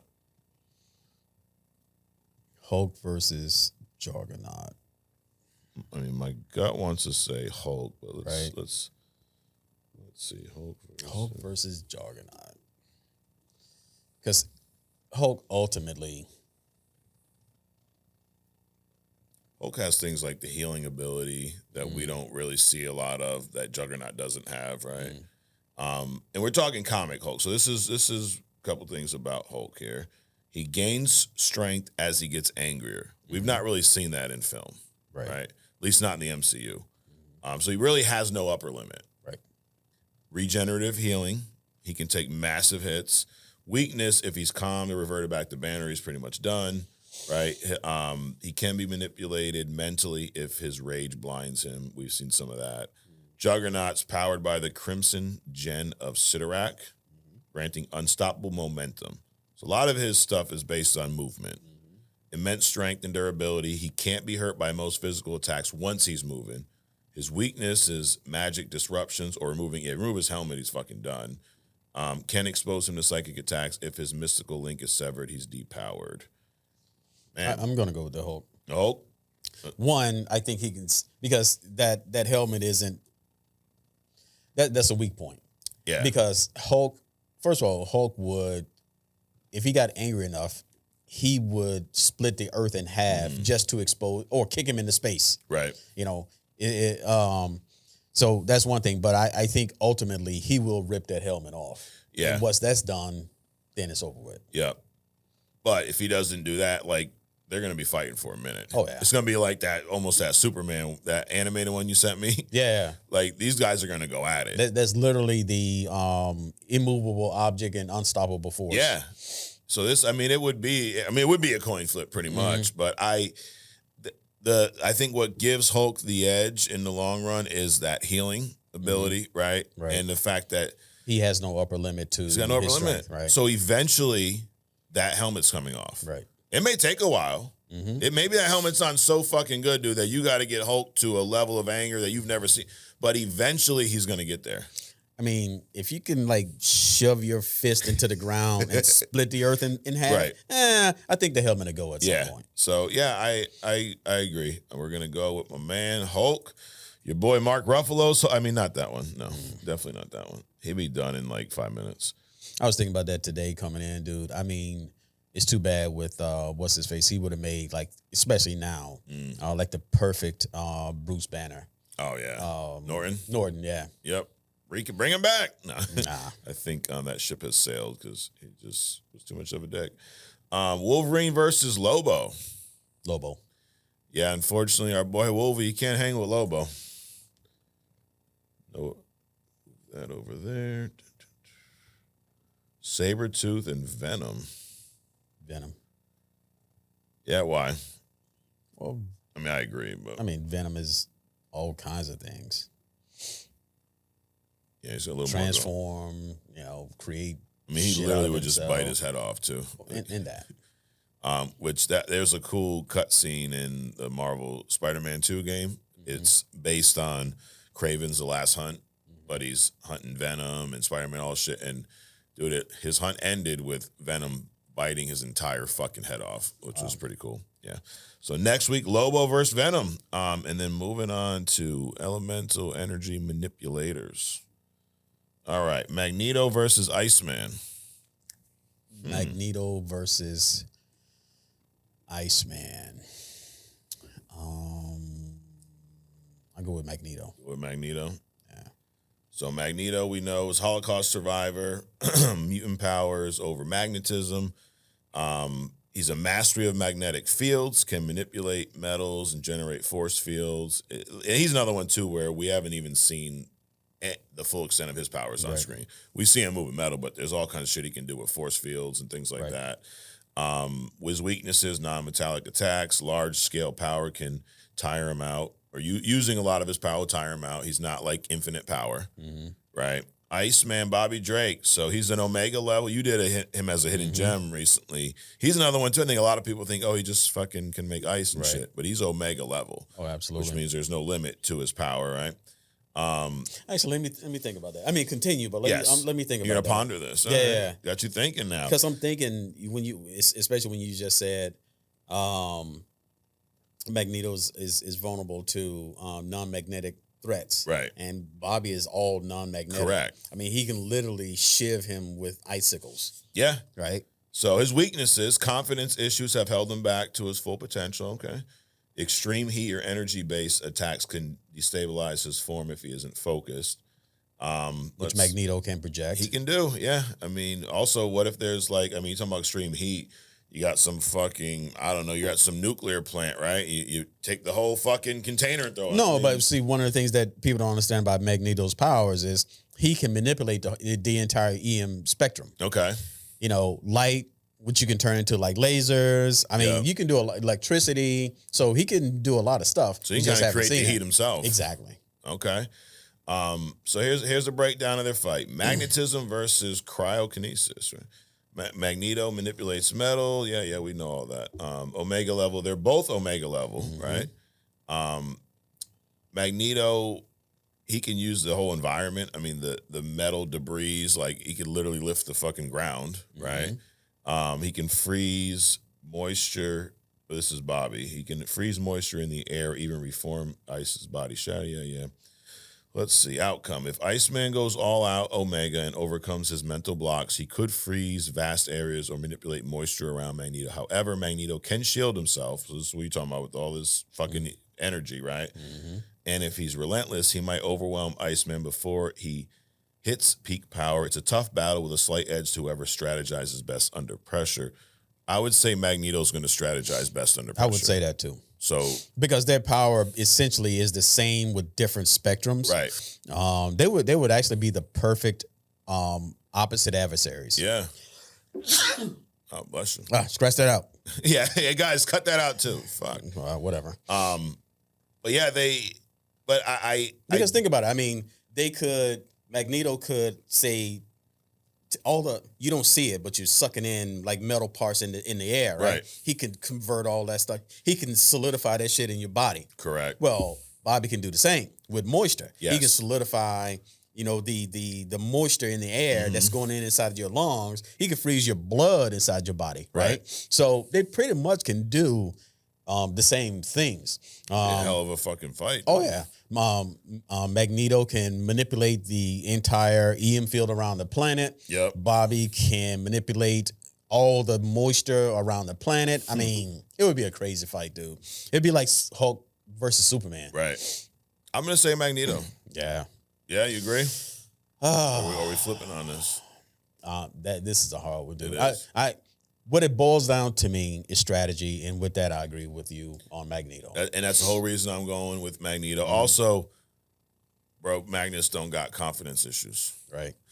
That shit you dealing with, Bobby, you can't, Magneto ain't got that, bro. You know where all that stuff comes from, right? Where? Fucking Xavier fucking with all these kids' minds when they were young and stuff. Real. I mean, Storm. I mean, he could have fixed that claustrophobia stuff, man. Come on. Yep. Well, speaking of Storm, Adrian, Storm versus Sunspot. Storm. She's also Omega level. She's another one. This is going to be a good, interesting one. Storm and Magneto. Both Omega level. Right. Both basically manipulating the same level of, the same energy. Elements, energy, yeah. All right. And Storm's another one where, because of things like Halle Berry version and whatnot, like we've not seen anywhere close to the full. No. Like imagine if Storm got the Wanda treatment in a series of movies and shows where we got to see the vastness of her power set. Right. It'd be amazing. Amazing. No fucking Halle Berry, though. Now, I'll watch a movie about her. Absolutely. Yeah, it ain't no Groot shit, No. All right, the telepaths, Adrian. All right, we're going to look this one up. Professor X versus Cassandra. Cassandra. Yeah? Yeah. I mean, my gut tells me, but let's see what chat says. Because they're both telepaths, but she's also more powerful. Manipulate. Yep. Yeah. What do you say? She manipulate what? She's telekinetic. She can manipulate matter. Just all kinds of crazy shit. So let's see. Their origin, we know Chuck. Chuck's a mutant telepath, formed the X-Men. Yeah. His powers Omega level, telepathy. He can read, manipulate, and influence minds on a global scale. This is a point here I need to make for the idiots that say things like,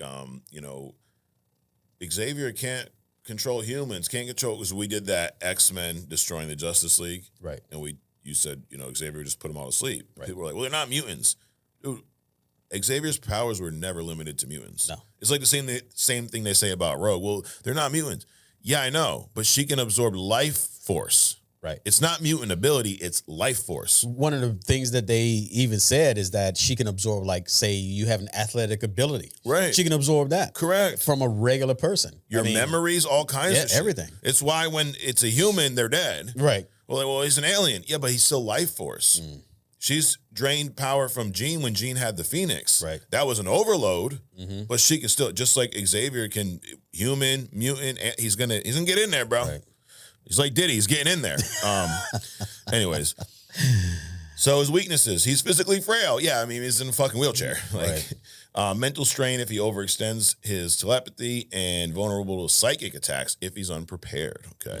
So Cassandra, she is Xavier's kind of twisted sister, like astral twin almost. Like she wasn't born physically, but then she kind of was, and she hatched her own body. It's some weird shit. Right. It's kind of gross. Grew on the side of a wall in a sub, or not a subway, but an alleyway somewhere. No, it was what's the shit that runs underneath like New York City? Oh, subway. Not the subway, but the sewage system. Oh, the sewage. Yeah. Oh, shit. Oh, that's right. Yeah. So she's never mind. Anyways, she's an Omega level telepath. She can manipulate minds and DNA and has near limitless psionic power. There you go. That's the part that separates her, right? Correct. Now her weaknesses, she's overconfident and cruel. She can be countered by equally potent telepathy and complex psychic defenses. The outcome, according to chat, Cassandra's ruthlessness, that's what Xavier doesn't have to her level. Equal psychic power make her a major threat. Professor X must rely on cunning teamwork or advanced mental constructs to stand a chance. Wow. He ain't standing a chance. Sorry, fucking twisted sister over here is going to get it done straight from the sewer. ChatGPT thinks he's going to be able to call my X-Men to come help him or something. To be my X-Men. They're like, nah, bro. It's one-on-one. You on your own. All that shit you was talking. Last but not least, Jean Grey versus Emma Frost. These are another. I mean, I think we've seen a lot of Jean, but Emma Frost is one people just think she's like shiny with diamonds and looks good. Her powers are pretty immense too. I still go with Jean. You go with Jean? Yeah. Now Jean's Omega level. Frost, they're saying high level telepathy. So Jean's telepathy is stronger than Emma's. Right. Now, if she's the Phoenix, limitless cosmic power. Correct. Right. And I guess that just depends on the day with her. She can, Emma can switch to this diamond form, granting super strength and near invulnerability, but she loses her telepathy when she's in that state. So the outcome, Jean potentially has a higher ceiling, especially if she draws on her Phoenix level power. Emma's best chance is tactical precision and taking advantage of Jean's restraint. That's not happening. Nope. Sorry, Emma, as much as we would love to see you go on, I have to give I just love to see you, not necessarily to see you go on. It's like somebody commented about last week's Did They Cook Jennifer Gardner as Elektra. And it's like, we all love Jennifer Gardner as Elektra. I'm like, no, you just love Jennifer Gardner. Right. The as Elektra part I don't think is accurate in that statement. Exactly. But all right, so next week we got Cassandra versus Jean in the telepaths. We have some good battles next week, dude. That's going to be a good one. Magneto and Storm, that one's looking good. Lobo and Venom, Doomsday and Hulk.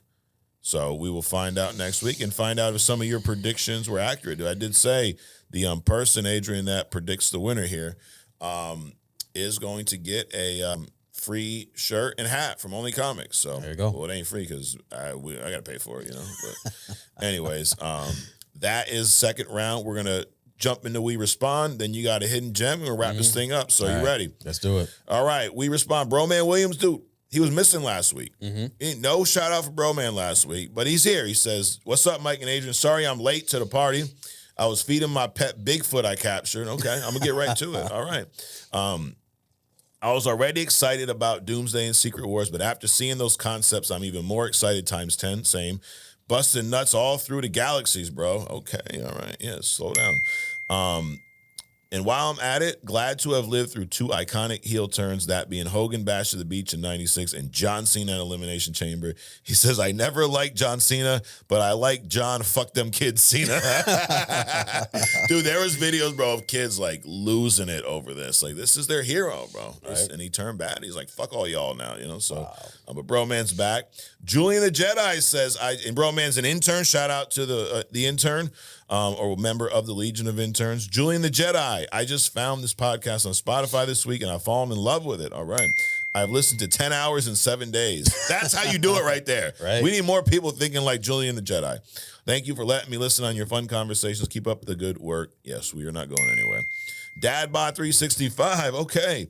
I used to only watch your TikToks, but now I'm subscribed and always enjoy your podcast. So a couple of new viewers this week. So welcome to all you new people. Sons of Sekmat, he's an intern. I love how you explain video games to Adrian. Does he know what teabagging is? Do you know what teabagging is? I in video games, you know what it is? I do okay, not. so you know what actual teabagging is, correct? Right? Okay, we don't need to explain that. If you don't know that, go on Google, just like not in front of your kids. In video games, so there's a crouch button typically in most shooters and stuff. So like you press the button and your character crouches down, okay? Like squats. Okay. Goes up and down. So it's like, you know, you want to hide behind cover and stuff like that. So in video games, if a lot of games where you kill somebody, you see some of the video afterwards at your body's laying there. Teabagging is you bring your character on top of the dead character and you hit that crouch button a handful of times, and you're basically going up and down, teabagging the dead entity, the character. So it's the same thing. Yes. It just looks funny, I guess, in the videos. Yeah. So I don't do a lot of teabagging in the games. I just don't even think about it. I kill someone, move on to the next one. But when I see someone doing it, it's always hysterical. Wow. So now you know, Adrian. Now I know. Maple Grove, another intern. Another great show, guys. Love the March Madness segment. Some very cool matchups. I agree. It's been said before, but always appreciate how real you guys are. Must be why you have so many working class viewers. I think that's a fair statement. Jay Shot It. Another Monday turned into the best show on YouTube, of course. Concept art leaks are awesome. I think Marvel did it on purpose. I think so, too. Sure. Right? Like, because it was from their artist. Which, dude, I'm down with. Fucking leak it, get the feedback. Absolutely. Pretend you didn't do it. I also think that helps bolster the Fantastic Four too. Yeah. So now that we've seen it, like now seeing those, do you feel better about like it's probably gonna be a decent movie?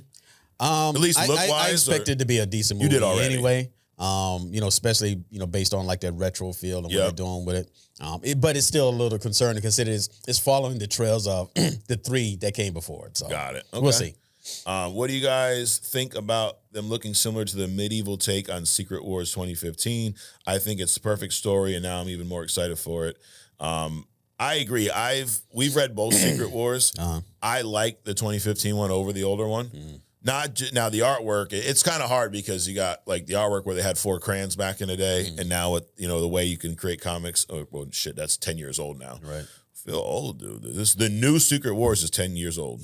So imagine how I feel and shit. Damn, dude. It's all right, you're still here, bro. But I like that the fact that it looks like the medieval 2015 Secret Wars, and I hope they pull more from that than the old one. Right. And he says, no, moving on. Oh, he did say something about that can only mean Thanos getting soul snatched. Yes, I was just thinking about that. I mean, I'm actually kind of partial to the older one for obvious reasons, but the soul snatching part, that's funny. The thing about those stories is they're very different, but there are a lot of similarities, so they can kind of pull from both. Sure. Bullseye Bubba's back. He's an intern now. Another great one, guys. For Adrian, I'm 35, but my mom and dad got me into Superfriends. We were talking about Superfriends. Yep. So it was before my time, but, I didn't have a mom and dad like Bullseye. I mean, I had one, but, they weren't like that. You weren't hatched? No. I actually think sometimes I was dropped off here by a fucking spaceship, dude. Because I'm like, dude, anyways. The iconic Ted Knight back at the Hall of Justice. This could be why I favor DC so much. The first Marvel character I ever heard of was Captain America because my dad told me about him. All right, that's cool. Mac Rose says, just found this show. I was going to say, it sounds like a new fella. Found this show last week on Spotify. I listened to like 10 episodes already. I got a long trip from Texas to California. Damn. Wow. On Tuesday, and I've got a bunch of older episodes downloaded already. That's how you take a road trip right there. If you got a long trip, if you just trying to cross Texas, dude. Man. For real, dude. What? Yeah, like, dude, what part of Texas to cut? Because that could be a lot further. Yeah, you know? yeah. P.S. A good future versus would be Nightwing versus Daredevil. Yeah. A lot of people love Daredevil, but Nightwing is an underrated street-level vigilante-style hero. Yeah, I think Nightwing falls under that, too, where people just think he's like a Batman wannabe. Right. He's a badass. Right. I agree with that. He's definitely street level. Yep. He pulls no punches. No. I mean, and he's badass, obviously. You know? I think he might get Daredevil, dude. I think he would, too. Yeah. Because he's trained by the man. By the best, dude. Of course. Bruce. DJ Super Soldier is a fellow intern. What's up, Mike and Adrian? Been a few weeks behind due to that little thing called work. Dude, it always gets in the way of everything, always. Bro. If we didn't have work, bro, we'd fucking come at you guys every day. You know? Shit, but no, your job gets in the way. But I'm all caught up now. Good job, DJ. Great show as ever, and thank you for doing my recommendation of Daredevil vs. Winter Soldier. Of course, you ask and we deliver. That's what we do here. Question, what do you think is the key to successfully translating the essence of a comic into live-action format without losing what makes the medium so unique? That's a great question. I think the look is a big deal. Mm-hmm. Like I think that with like that's one of the things that has helped this Daredevil show, both of them. Just the fact that it looks very unique, but also remaining true to the characters is probably the biggest thing. Right. You can change certain stories. But like if Batman don't kill in the comics, he shouldn't kill in the movies.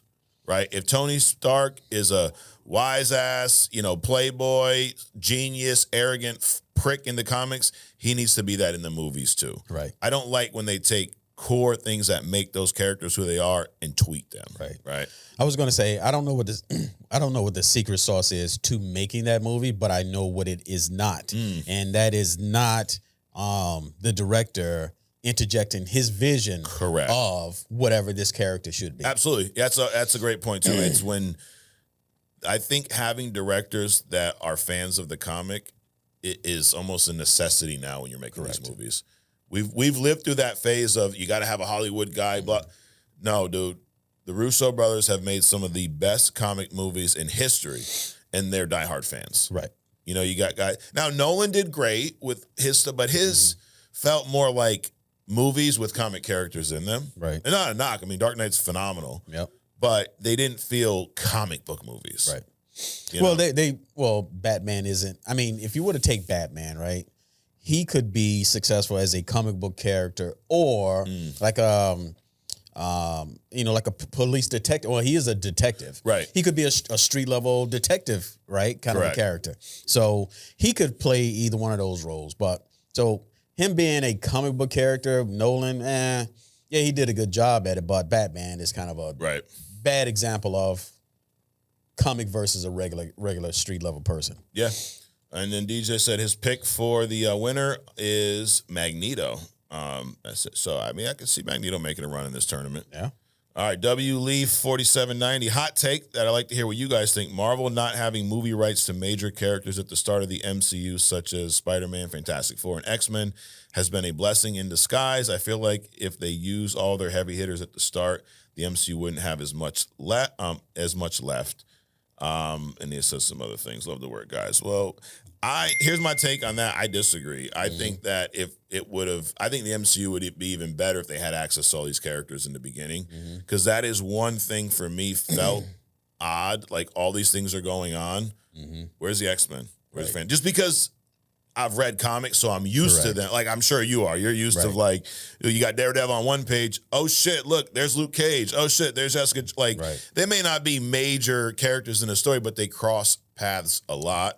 And that was one thing that we missed in the MCU. If it wasn't Avengers, they weren't there. Type shit. And it's just like, dude, you're in Manhattan, right across from Queens. Where's Spider-Man? You know what I mean? Where's the Baxter Building? Where are these things? It felt odd to me. I don't know about you. Yeah, it did. But the other thing is that it would have allowed other characters to be developed as well. In other words, they would probably build up, just like Iron Man. He wasn't a tier 1 person before. Now he is. They would have brought in all the characters, brought in all the guns.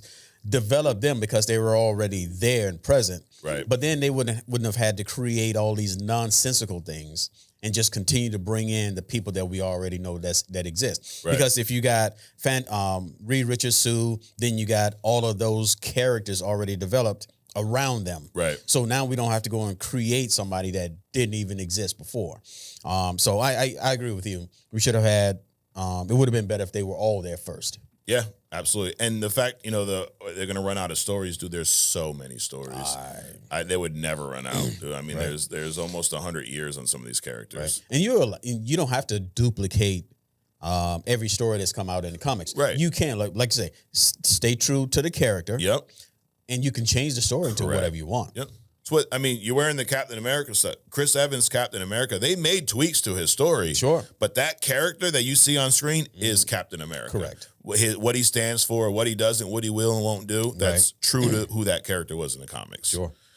Pure Venom, he's an intern, says another great episode. You make Monday work days great. Of course, another worker, another hard work fella out there. Can't wait for other stuff on Wednesday. Thanks for the honest review on Reacher. You talked about Reacher. He says Alan is a way better Reacher than Cruz. You agreed with that, right? I definitely want him as Batman, but has to be done right as an already established Bruce. I agree. Adrian, what are your thoughts on the guy who plays Paulie in Reacher being Bane? I don't know who the fuck Paulie is. Paulie playing Bane. Seems like you don't either. Ooh, yeah, I'm no. Okay, well, we'll get back to you on that. Amigo Mio, he's an intern, says, hey, Mike and Adrian, great podcast this week. Just finished season 1 of Daredevil. The person I think who will win the tournament is Diddy. Yes. He says, sorry, I mean Wanda. Okay. I agree with Captain Canada. We should start glazing Adrian some more. The glaze is coming, Adrian. Get ready for it. OG Dirte, what's up, Mike and Adrian? Took your advice, checked out Your Friendly Neighborhood Spider-Man. I liked it. Marvel should definitely do more animation. I agree. What do you guys think about John Wick director Chad Stahelski in talks to direct the new Blade movie? I've never seen the John Wick movies. You've seen them? Yeah. You think the director who directed John Wick can do a Blade movie justice? Absolutely. Okay. Yeah. Get Adrian's approval. John Cena's been healed before. Yes, he was. Dr. Thunderbolt is back. Daredevil Born Again was awesome. My winner of your bracket is Lobo. And for versus, what about Scarlet Witch versus Lobo? Well, we might find out. But yeah, I mean, he's a good pick, right? Captain Canada, sup, fellas, another great show. He says, I was not at Elimination Chamber. He says that we would never become your 51st state. Damn it. Your boy Donald is delusional. The U.S. becoming the 11th province, on the other hand. You know what? At this point, let's give it a shot. Okay. Hey, when in the wintertime, when the fucking river or whatever that is, the lake freezes over, we're all one country anyway. True. That's true. Like the old liquor running days. Yes. You know how many cars in the bottom of the lake, dude? I bet, because they just didn't make it. They waited too long. Damn. It's just didn't make it. Wouldn't be me, dude. Like, I'll wait till y'all go first. Bring your shit back. He listed his March Madness winners here, but this is his prediction is also Wanda. Daredevil season 3 was great. I don't know if you guys caught it, but a lot of the fight scenes are oneers, aka one shots. Yes, they don't cut to some epic fights for sure. He had a watch party with some friends for Born Again. That's nice. Cool. And he agrees with you on Reacher. Alan is definitely Reacher, one of my favorite shows. Hold on Reacher, right? So Paulie, yeah, I know who the character is, but he was to me, he was like anyway, what Paulie is like a guard. Okay. He's like a bodyguard. Yeah. And you get introduced to him at the gate when Reacher comes in with the son. And this dude is like Reacher's character is like guy. looking up at him and stuff. Big guy. I think he can pull off Bane. Oliver Richter's, it looks like. Oh, this guy's a monster. He's 7'2". Right. Now, is he a decent actor? Yeah, I mean, for the role that they put him in, yeah. Yeah. Oh, he was in Black Widow too. Okay, I know who this dude is. Yeah, I've never seen Reacher, but I'm all about this guy playing Bane because he's massive. Like that is a big part of it. So you're talking about being, what translates well on screen. Also, when the actors look the part, not just the face, right, from a body standpoint. Absolutely. So that's another big piece. Let's see. Trowski Walker says, what about David Heller Legion? Legion's a badass, dude. Mm-hmm. That show, you ever see the show, Legion? Mm-mm. It was all right. I didn't watch the whole thing. It was very, very disconnected, though, from Marvel. Josh Strickland, he's an intern. Magneto's sword, especially with Scarlet Witch, is awesome, too. This is in Rivals. Yes, it is. Just want to say I predict the final four. I think it's going to be Scarlet versus Miles on one side and Apocalypse versus Magneto on the other. Scarlet takes Apocalypse down for the championship. I would have said Storm, but we saw in Hickman's recent run, Storm makes Magneto stronger. True. All right. It's not a bad prediction, though. Brandon Jones, Mr. Mike, a couple months ago, Jeff Hardy said if he stayed sober in his 20s, he'd be bigger than John Cena. Agree or disagree? No. Mr. Adrian, have you ever read Punisher Max? I have not. No. I want to get into some Punisher comics. We're going to go on a run once, we get this online story, stuff like that, but we'll dabble with some Punisher stuff. He's got to have some amazing comic stories. He says, I need to start watching the whole episode before I comment. He goes, this is Brandon had the pool tournament. Remember? Okay, yep, yes. Yep. He says, I shot well. We didn't win the whole tournament, but everyone on the team walked away $1,000 richer. Nice, dude. Wait a minute. Did they cover your expenses, though? Well, didn't they have to travel to go to this thing? They did. Right. They did. I don't know if they were driving from Texas like the other guys, but hey, it was a Vegas trip, so maybe it was they were going anyways. They're partying. Right. There you go. Just hopefully no hangover stuff happened to you. Right.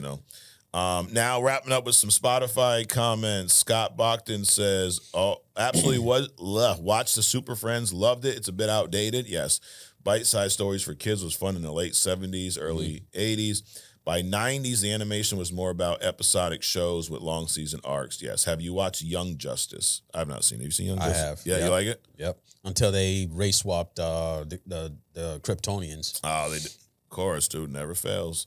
This was the one on Max. Zod and all those different. Jindal says, hey, Mike and Adrian, I'm a Thor main, but been playing a lot of Magneto. Yeah, Thor's fun, too, in Rivals. And loving it, but still trying to get the timing on his ult. Yes, his ult. They made some tweaks, dude, because I think early on the ult was a lot better than it is now. I'm currently Diamond 1 and would love to play a game. Oh, you'll be carrying me then, dude, because I'm fucking Bronze 3.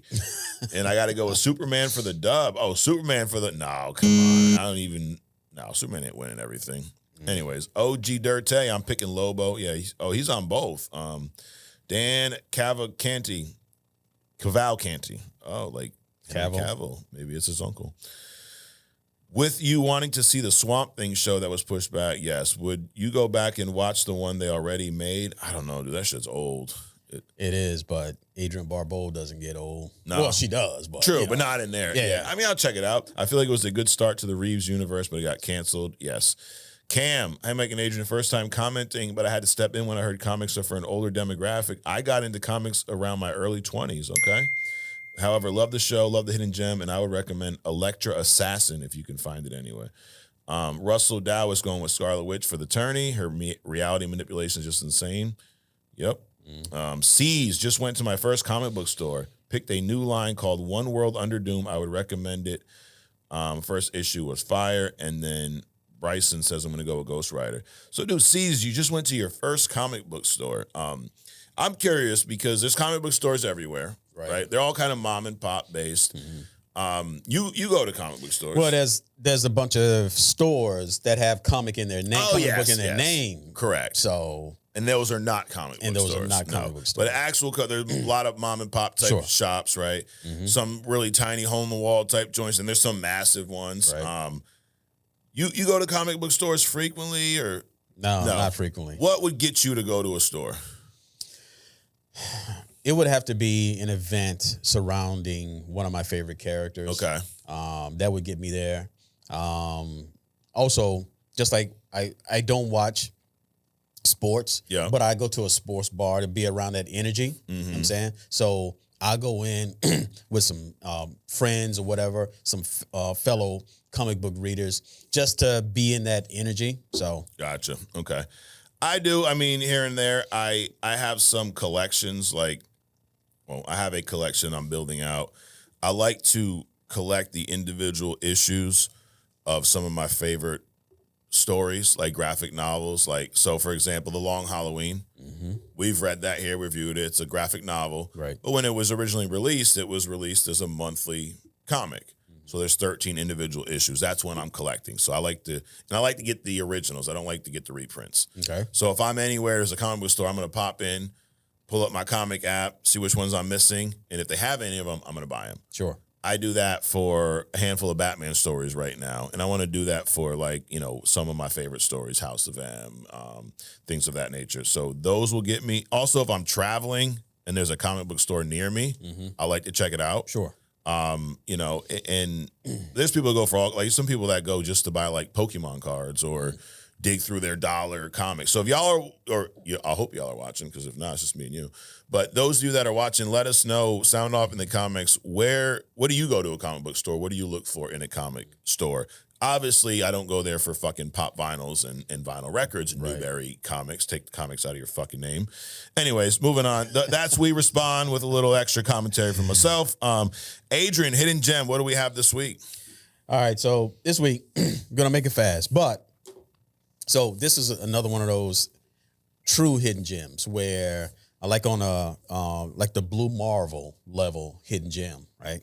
So this week is Jericho Drum, Brother Voodoo, right? Okay. So essentially he's Haitian-born guy. He's a twin. He had a brother who died.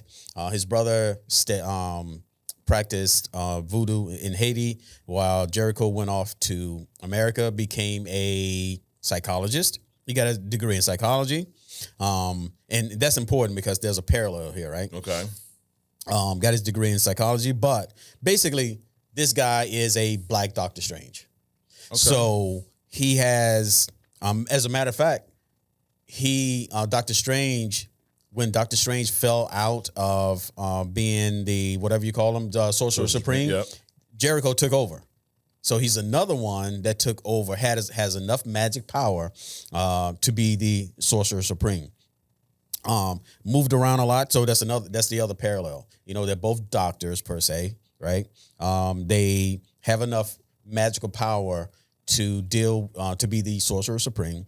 And this kid has been all over the place. He helped Werewolf by Night.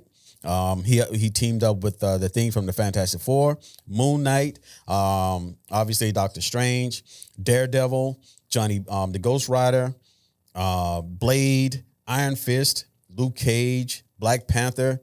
At some point, he was replaced by a Skrull. Who everybody's been replaced by a Skrull, right? Like I might be a Skrull right now. Exactly. Well, you don't know. Could be. So he's all over the place. The Hulk, Sentry, Miss Marvel, She-Hulk. So he's out there.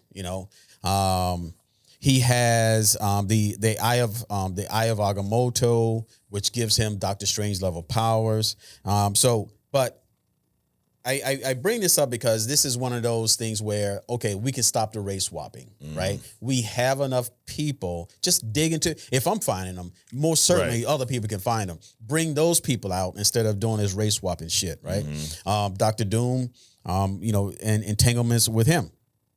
His powers, voodoo magic. So voodoo magic is a subset of all the magic. But because he was Sorcerer Supreme, not only does he have the voodoo magic, but he also has access to these Doctor Strange magic level things, right? Okay.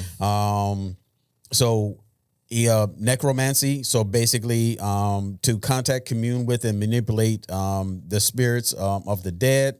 He's raised skeletons, ability to manipulate zombies, biological manipulation. He once wiped out the Punisher's mouth, took it off his face, kind of a deal.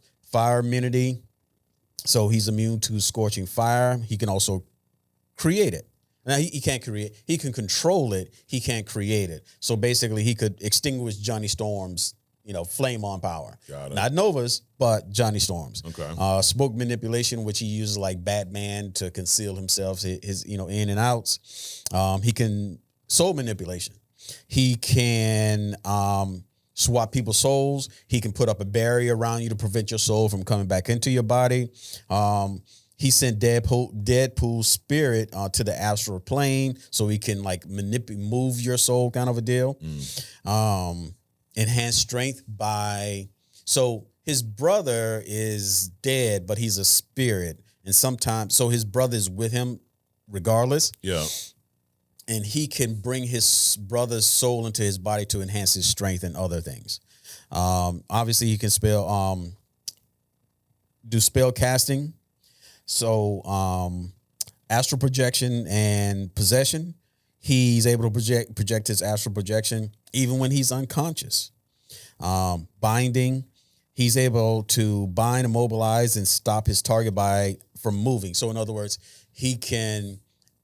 You know how Juggernaut, once he starts moving, he can't be stopped. Yeah. So he can psychically stop you from moving. Not necessarily Juggernaut, because again, the Crimson Stone of Satarak is also mystical. So it's magic too. So it's two magics going up against each other. Yeah. So I doubt if he could bind Juggernaut.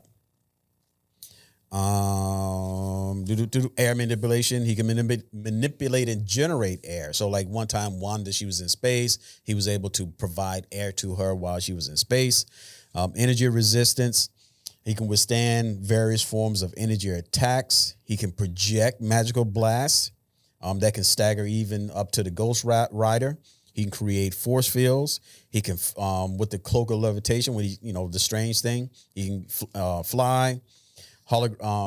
He can create magical projections of an image, so he can like duplicate himself, make you think that, or create a city or whatever, make you think that you're seeing something that doesn't actually exist. Got it. Intangibility, so he can move and phase through solid objects like Kitty Pryde in the X-Men. He's aware of magic. So if magic is around him, he can kind of detect it. Now that's a cosmic level thing, because I think Captain Marvel can detect, so if the Phoenix Force was showing up, she would be able to detect that kind of stuff. Got it. Magic manipulation, can manipulate magical entities. Like I'm wondering if he could manipulate Shazam, because Shazam is magic, right? Mystic invulnerability, resistance against magical forces or magical attacks. Now, can he resist against something like a Scarlet Witch? Who knows? But scrying, which is, it's not crying psychically. It is you can view events from long distances. Like he can sit in a room here. It's and G12, not G12. Anyway, the government was working on some bullshit like that. They had these psychics. They give them coordinates. And they have them look at these places. So it's kind of like that. Remote viewing is what it's called. Sealing. Peeping Tom. Yeah, pretty much. The Watcher. Yeah, the Watcher, exactly. All of them. He can, this thing called sealing, which allows him to lock away living beings or objects within another object or creature. Like he can take your soul and put it in somebody else's and keep you there, kind of a deal, which is cool. Spectral sights. He can see through disguises of demons, telekinesis, telepathy, teleportation, time manipulation, transmutation. He can transform one thing into another for whatever purpose he wants. He's an expert combatant. Knowledge of magic. Now, voodoo is he's shown to be far greater range of magic spells and abilities.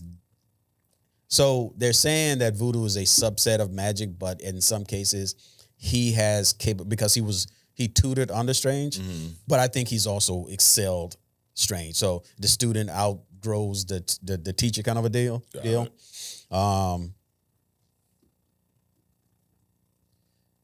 His equipment, he's got a jar of demon blood, which allows him to create portals to different places. He's limited by that because there's only one jar left. He has a medallion that assists, that allows him to employ and host other voodoo paraphernalia. Hank Pym gave him some Pym particles so he can shrink. Of course, particles to fucking everybody. It's like Chris Mail. You get a particle and you get one. And Hawkeye has them in his arrows and shit. But I digress. Yep. Sorcerer Supreme attributes. As the Sorcerer Supreme, he has access to, the Eye of Agamotto, the Cloak of Levitation, the Orb of Agamotto, the Book of Vishanti, the Wand of Watum. He has staffs. He has all this other kind of stuff. So all in all, dude, he is a Doctor Strange or above level mystic magician, and we don't need. He can be anywhere, just like Doctor Strange. We can bring this guy in. No one's ever heard of him, and he can do all of this stuff. And he's already had interactions and helped all other kinds of people. So he can literally show up in an Avengers, an X-Men, or whatever. Dude. Yeah. So that's it for this week, Brother Voodoo. I think this is a true hit gem, dude. Just like Blue Marvel, man. Yeah. It's like you got these guys, you got these cats out here that can do all this stuff, and then you want to bring up Hawkeye. Hawkeye is damn, what should be with Hawkeye? I don't know. I'm just saying.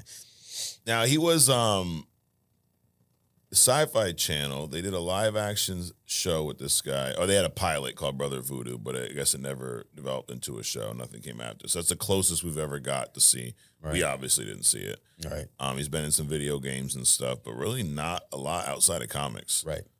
He's a cool looking character too. Mm-hmm. Where'd you say he's from? Where did you say? Haiti. Haiti. Okay. And remember, he's a twin. His brother got into magic. He went to the States to study. Yeah. But then when his brother started dying for it, they say it's a mystical attack. Yeah.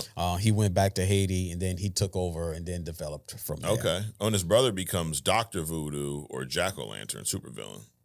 Okay. Yeah, no, it's a cool character, but like you said, they have to bring out things like Hawkeye now. But it's not even, it goes back to something that we say a lot here, and this is my number one issue with race swapping. It's nothing to do, I don't care if the character's black, white, whatever. It's just that for whatever demographic, whatever race that you're trying to represent, right, there's an existing character out there. Exactly. So let's just do that instead of making Superman black or Captain America Indian or something. Let's just pluck one of those characters out of this vast universes and use them. But anyways, another great hidden gem. We're gonna wrap up with agree to disagree and take this thing home. Are you ready? Let's do it. This is where I got 7 this week in my opinions. I got one in here that I'm afraid what you're gonna do when I say this, but we're gonna find out. So are you ready? Let's do it. Let's fucking go. I'm gonna start off like I did last week with a prediction. Okay, number 1, Superman will be better than Man of Steel. I agree. Okay. Daredevil is back. Born Again so far is on par with the original show. I agree. Despite whatever Vin Diesel is saying, we do not need a Groot movie. I agree. Captain America Brave New World hitting $350 million at the box office is a success. I agree. Captain America Brave New World was better than The Matrix. It was for what it was. Really? I agree, yeah. Better movie than The Matrix. You love The Matrix. Not a better movie, but a better movie for what it was. I'm saying a better movie. It is not a better movie. Okay. The Marvels was better than Captain America. I mean, scratch that. The Marvels was better than Captain Marvel. Correct. Yes, I agree. And everybody watching should subscribe on YouTube, then join our membership to be part of the Legion of Interns, Adrian. I absolutely agree. And then you'll get access to other stuff. What's other stuff? Well, you fucking join, you'll find out. So there you have it. But Adrian, another fun week here. Fun with Mike and Adrian. Appreciate you coming out. Absolutely. Man. Even though you went through a shit storm this morning, dude. But I'll tell you what, you're going to enjoy that brisket later, though. Oh, I am. Now that you did it your way. Yeah, that's it. See, when in doubt, Adrian, just go with your gut. Okay? That's it. No, I'm trying to expand my culinary talents, Yep. And I pooch through this one. Yeah. Hey. That's all right. You got to be willing to fuck up a few things to master them, Only lost $100 in 16 hours. That's it. That's it. So y'all need to subscribe so my man can make his $100 back. Shit. But we appreciate y'all checking us out. Absolutely. All the comments. Shout out to the Legion of Interns. Broman's back. Sons of Segment. All you guys. So let us know. What do you like for comic shops? And let us know what you want to talk about on other stuff. And we're going to be there in a couple days. So we'll see you there. Thanks for joining. Subscribe if you haven't already. We'll see you next week right here on Only Comics. Peace.